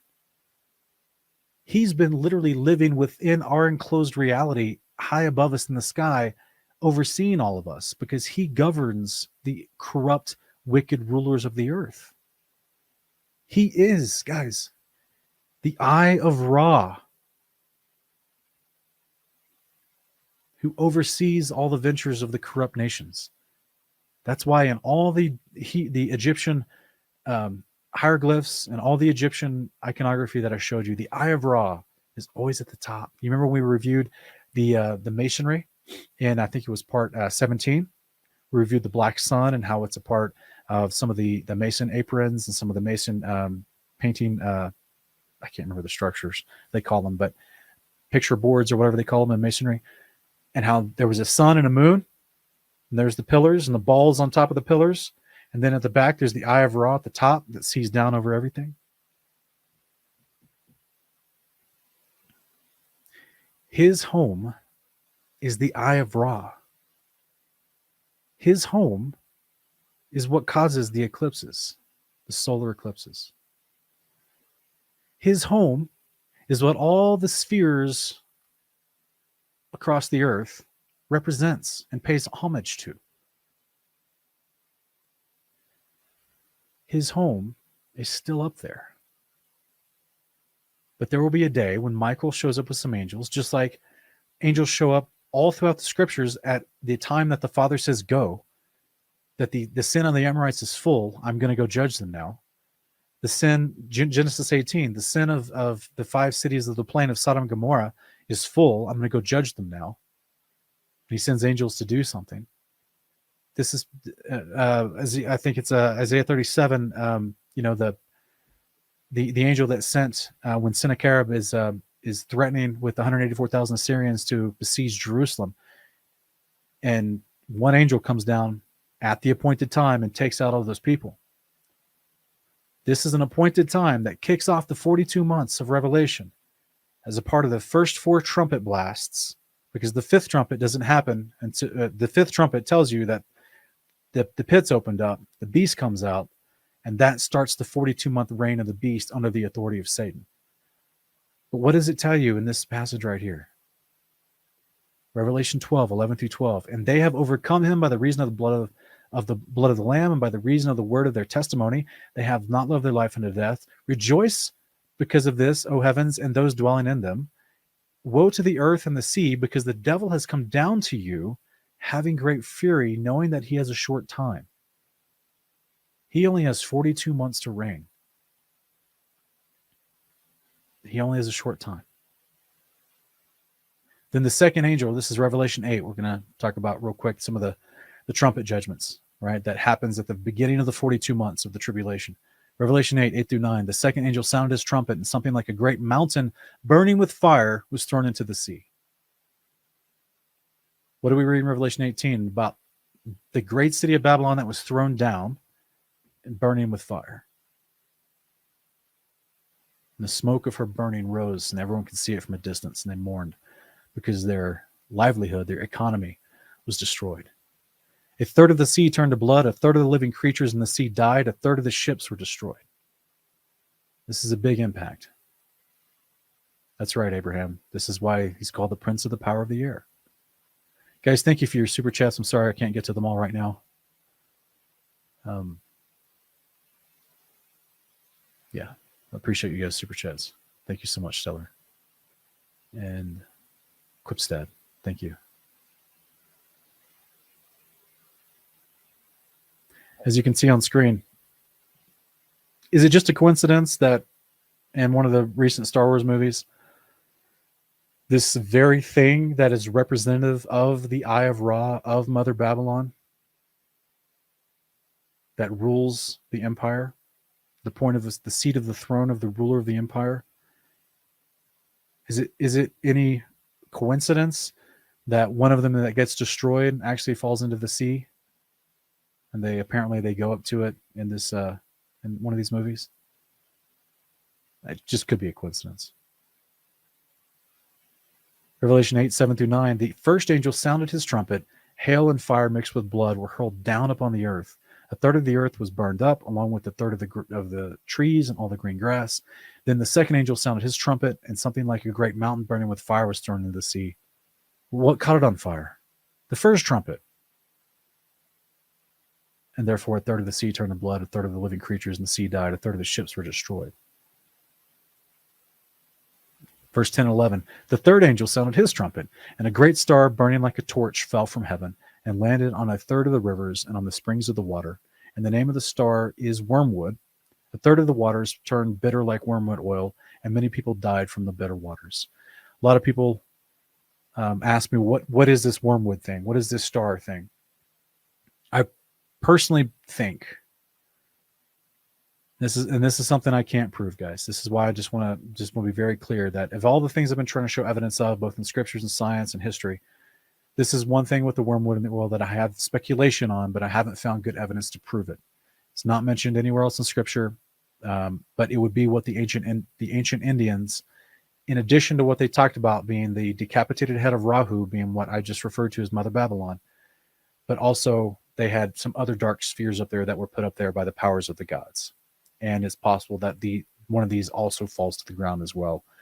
And whatever is inside of it, whatever it is that's causing it to be up there, as we've talked about, looked at the different types of ways that different gases and air pressures can levitate things, could possibly be what is turning things bitter. So that's my speculation. I want to be very transparent. I don't claim to have it all figured out, but that's one thing that I don't know exactly what wormwood is specifically, but it seems to be something that causes a bitter effect on the waters. And I don't know. So all I know is that it comes down to, this is why at the end of part 19, I had Rob Skiba reading some of these historical quotes from astronomers from the 18th century, talking about how they knew there was multiple dark bodies up there that they'd observed, and some of them were interrupting the stars as they made their transparent move through the sky. This is why we see multiple things coming down from the sky, from the heaven, when these trumpet judgments start, and this fire comes from heaven down onto the earth. Well, that means anything in the sky between the earth and the fire coming down from heaven, from the firmament above, where the angels are enacting this judgment from these trumpets, that means anything in between there is going to get hit with that blood, hail, and fire. So if Mother Babylon is being held up in the sky from what we've been talking about, whether through air pressure that has temperature differentials or through quantum locking, which means there is a requirement for freezing temperatures. Well, those temperatures will be vastly disturbed if that place catches on fire. So it's an idea. Revelation 8, 12 through 13. The fourth angel sounded his trumpet, and a third of the sun and moon and the stars were struck, a third of the stars were darkened, a third of the day was without light, a third of the night as well. And as I observed, I heard an eagle flying overhead, calling in a loud voice, Woe, woe, woe to those who dwell on the earth, because the trumpet blast about to be sounded by the remaining three angels. So these first four trumpet blasts happen all in the same time period at the beginning of the 42 months, from my understanding. And it's not until we get to that fifth trumpet is where we see, or I should say it like this. I have this is some graphics that we made from part 15 of this series. And all the trumpet judgments happen over the course of 42 months. But specifically, first 5 trumpets blast at the beginning of the 42 months. This is why the fifth trumpet lets out the beast from the pit, and he reigns for 42 months. And at the end of his reign, Yeshua comes back and kills him with his second coming. You guys see that? If you want more on the timeline and the breakdown of the seal, trumpet, and bowl judgments, go see part 15 of this series, The Four Horsemen Prophecies of the End. Daniel chapter 12, verse 1. At that time, Michael, the great prince who stands watch over your people, will rise up. There will be a time of distress, the likes of which have not occurred from the beginning of nations until that time. But at that time, your people, everyone whose name is found written in the book, will be delivered. So what happens? Michael rises up, and then there's a time of distress. Revelation 12, 7 through 10. Michael and his angels kick Satan and his angels, his cohorts, the unclean spirits, out of the sky, out of their place of authority that they've been for thousands of years. And he's coming down to the earth full of fury because he knows his time is short.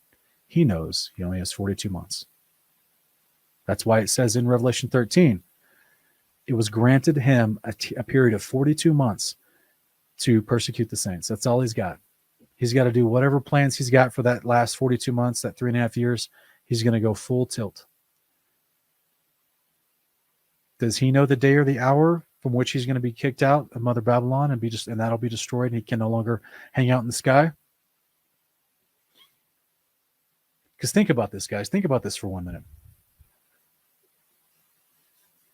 Who built the thing he lives in?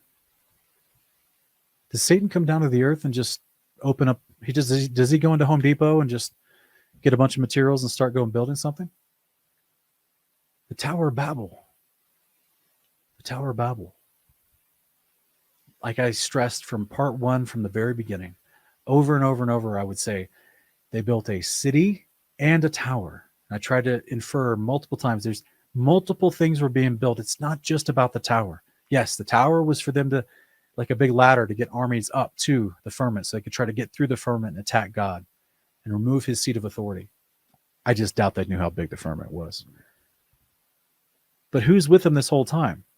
Satan, whom they called Jupiter. We even showed you we showed you historical quotes from Josephus, how he talked about how they brought, the priests of Jupiter brought things to the building of the Tower of Babel. It was a part of the deception of the nations, deception of the peoples before they were spread into nations. They were the useful idiots that were brought forward to build all these things.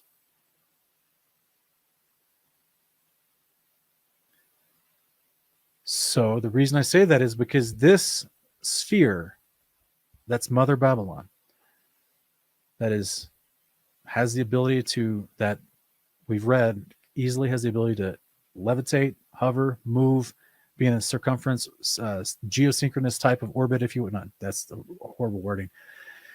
Not geosynchronous, but just being a geostationary, I should say, type of orbit where it can move if it wants, it can stay still if it wants, it can cause the eclipses to show the people that worship it.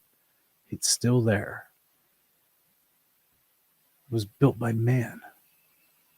He's using it because he was ruling over mankind as he was interacting with them. They viewed him as a person that was a god, but an actual walking, talking entity that commanded them and had authority over them, their great patron god. They would build things for him, not just in his honor, but for his use. And I'm putting forward that this is what happened during the Tower of Babel. They built his house for him so that he had a place to live and look over all the earth as king of the earth. As he says to Yeshua, all these nations were relinquished to me. I'll give them to you if you worship me. Thankfully, Yeshua doesn't fall for it. Why? Because Yeshua has a bigger, better house. And this mockery of a house that Satan has been dwelling in has to get kicked out of the way before Yeshua's house can come down. Think about that. It's in the way, guys. The enemy, through what he's tried to build and what he's living in, is a poor mockery representation of the New Jerusalem to come that descends through the sky of the firmament model. Everything in its way has to get out of the way.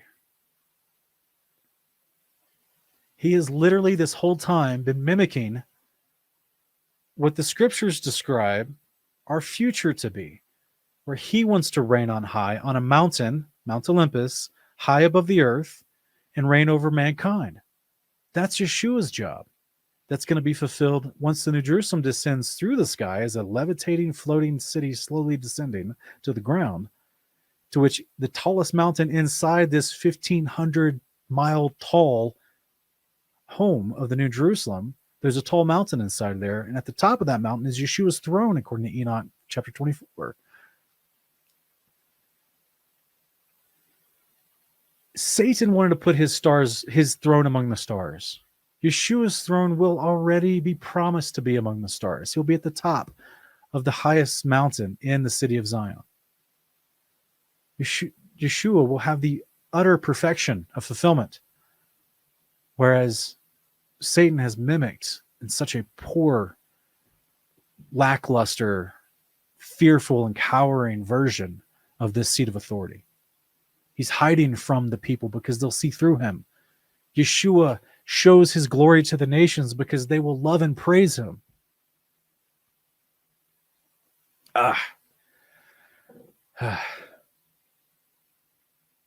Sorry, it just gets me all teary-eyed.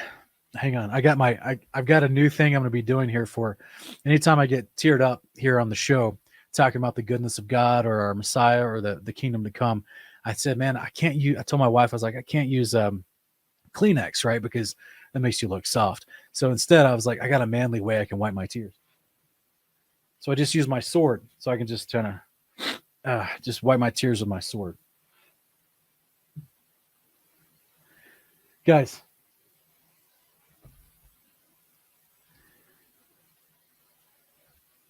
Mother Babylon is the home of Satan that's been in the sky this whole time. This is the storyline of the scriptures. And it's going to be thrown down and destroyed, which kicks off the tribulation period. That's why he's furious and knows he has a short time. Matthew 24, 21 through 22. From then there will be great tribulation such as not been from the beginning of the world until now and never shall be. Unless those days had been shortened, no flesh would have been saved.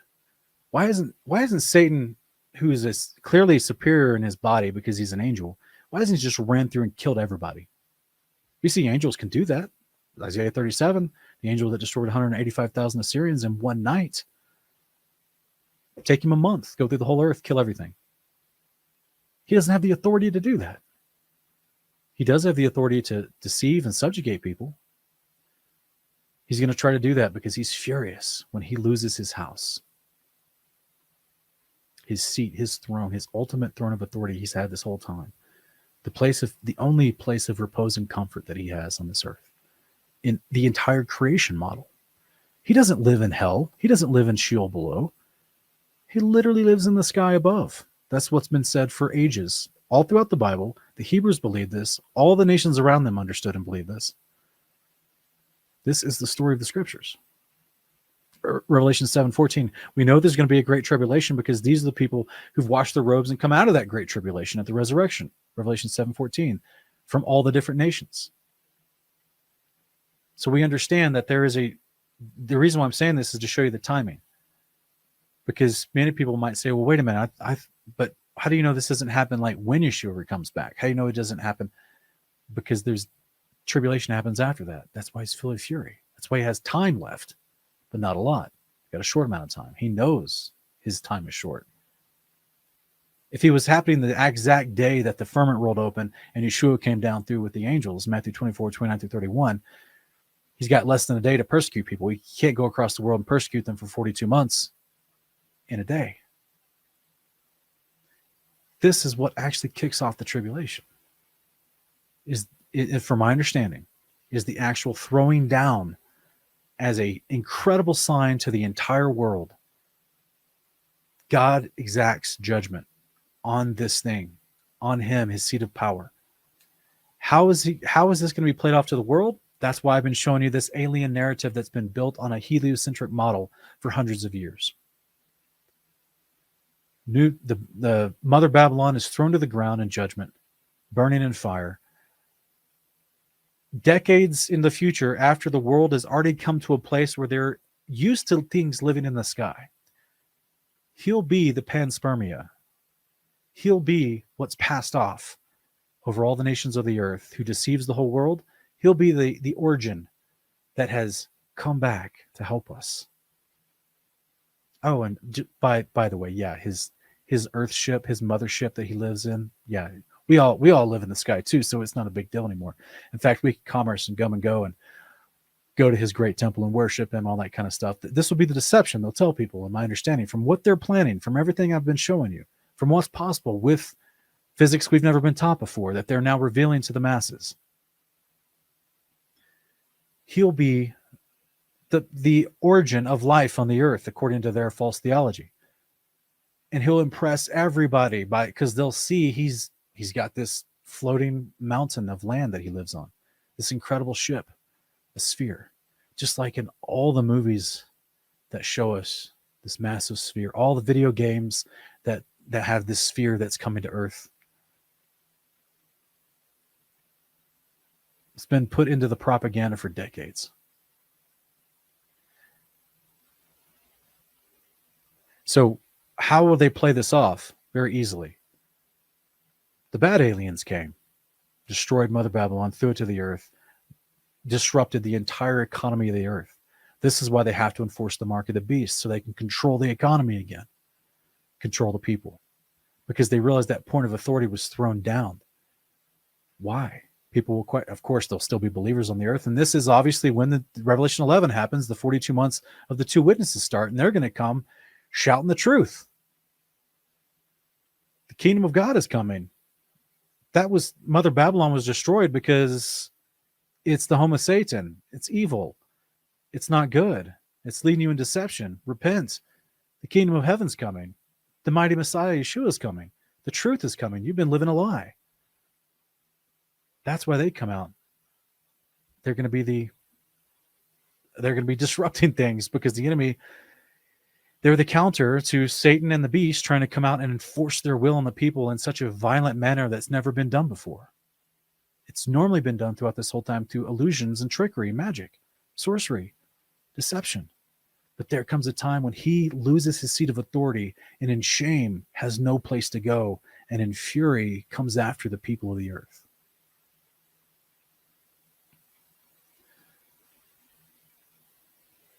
Isaiah 24:20-21. The earth staggers like a drunkard and sways like a shack. Earth's rebellion weighs it down, and it falls never to rise again. In that day, the Lord will punish the host of heaven above and the kings of the earth below. So this is the day of judgment. At the end of the day of the Lord, the kings of the earth are rounded up before Yeshua and judged. The hosts of heaven above are punished as well. That means they were up there. The hosts of heaven above are punished as well. 1 Enoch 53, 3-5. For I saw all the angels of punishment abiding there and preparing all the instruments of Satan. And I asked the angel of peace who went with me, for whom are these preparing these instruments? And he said to me, they prepare these for the kings and the mighty of this earth, that they may be thereby destroyed. And it goes on in verse 3-5 to say, and there my eyes saw how they made these instruments iron chains of immeasurable weight. I asked the angel of peace who went with me, saying, for whom are these chains being prepared? And he said to me, these are being prepared for the hosts of Azazel, so that they may take them and cast them into the abyss of complete condemnation, and they shall cover their jaws with rough stones, as the Lord of spirits commanded. Just as we talked about, Satan is Azazel. He had hosts subjected to him, as is told to us. We're going to go over the verse in just a minute. They're the ones who get attacked, if you will, by Michael and the good angels, to be kicked out of their place of authority and sent to the earth, and they're ticked off. 1 Enoch 54:6, Michael and Gabriel and Raphael and Phanuel shall take hold of them on the great day and cast them on that day into the burning furnace, as the lake of fire, that the Lord of spirits may take vengeance on them for their unrighteousness in becoming subject to Satan. These are the unclean spirits, the powers, spiritual dark forces in high places, because they led astray those who dwell on the earth. Satan and his minions are thrown out of the sky, persecute the earth for 42 months, and when Yeshua and the angels come back for the actual second coming of Yeshua, they round up all these things, put them in, these unclean spirits that were subject to Satan, put them in chains and throw them into the lake of fire, where Satan is rounded up, put in a chain, and thrown into the heart of the earth for 1,000 years. So this is a different judgment for those unclean spirits who made them subject to Satan. Jubilees 10:11, and we did according to all his words, all the malignant evil ones we bound in the place of condemnation, and a tenth part of them we left, that they may be subject before Satan on the earth. These are the unclean spirits, the disembodied spirits of the Nephilim from before the flood.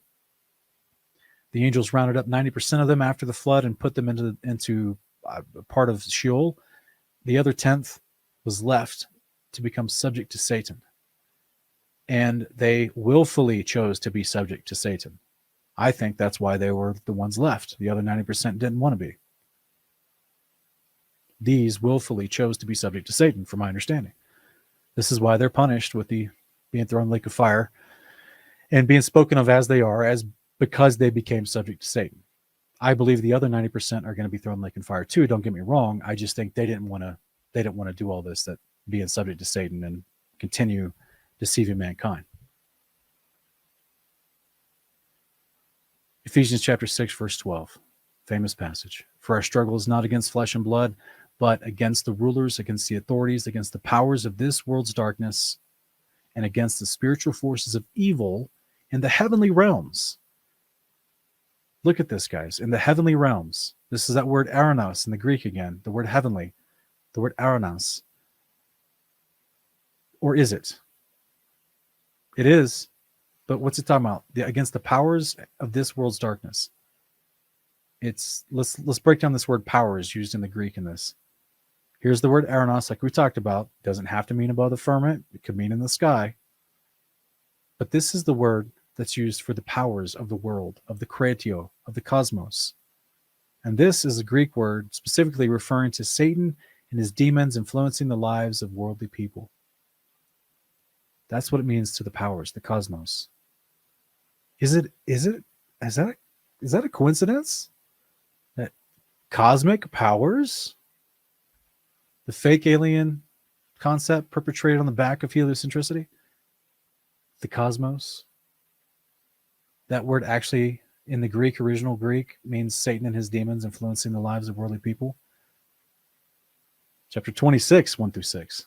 In that day, this song will be sung in the land of Judah. We have a strong city. Salvation is established as its walls and ramparts. This whole chapter is about the day of the Lord leading to the resurrection and the ideas of the resurrection and what happens.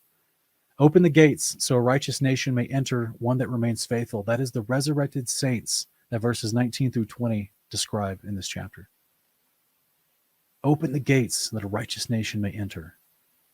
In that day, verse 1, in that day, this song will be sung in the land of Judah. That's where the New Jerusalem is going to sit down.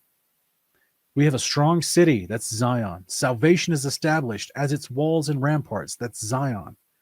Yeshua is the King of Zion.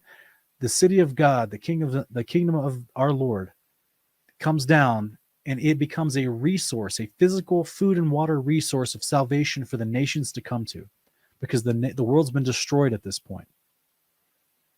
Open the gates so a righteous nation may enter, one that remains faithful. As the resurrected saints go into their allotment, their inheritance, their abodes, the mansions that Yeshua has prepared from this whole time. It says, you will keep in perfect peace the steadfast of mind, because he trusts in you. Trust in the Lord forever, because God, the Lord, is the rock eternal. For he has humbled those who dwell on high. He lays the lofty city low. He's humbled those who dwell on high. He lays the lofty city low. He brings it down to the ground. He casts it into the dust. The feet trample it down, the feet of the oppressed, the steps of the poor. Now, this is where it gets really interesting, guys, because if you have to understand the details of the day of the Lord, how the mountains will be lowered and shaken into their valleys, how the valleys will be raised up to create a flat surface for the actual 1,500 square mile New Jerusalem to set down. But it says that Babylon is thrown into the sea. I'm going to say it's probably the Mediterranean Sea, which would be outside the perimeter where the New Jerusalem is going to set down. But if that whole area, the basin of the Mediterranean Sea, is raised up to become a flat plain, as all the other land around it is raised up and changed, then that means the pieces of Mother Babylon that falls to the sea burning and falls to the bottom of the sea on the day of the Lord, when the great earthquake happens and levels out all these areas, that means that thing's going to be brought back to the surface and not be covered by water anymore. Just like we see in that Star Wars movie, by the way. And then the people will be able to literally walk over and trample over the former Great Babylon that used to be at the bottom of the sea. So next week, we'll be talking about part 21, Evil Empire versus the Covenant Kingdom. This will be the final installment of this series. We'll discuss the Covenant Kingdom to come versus the Evil Empire.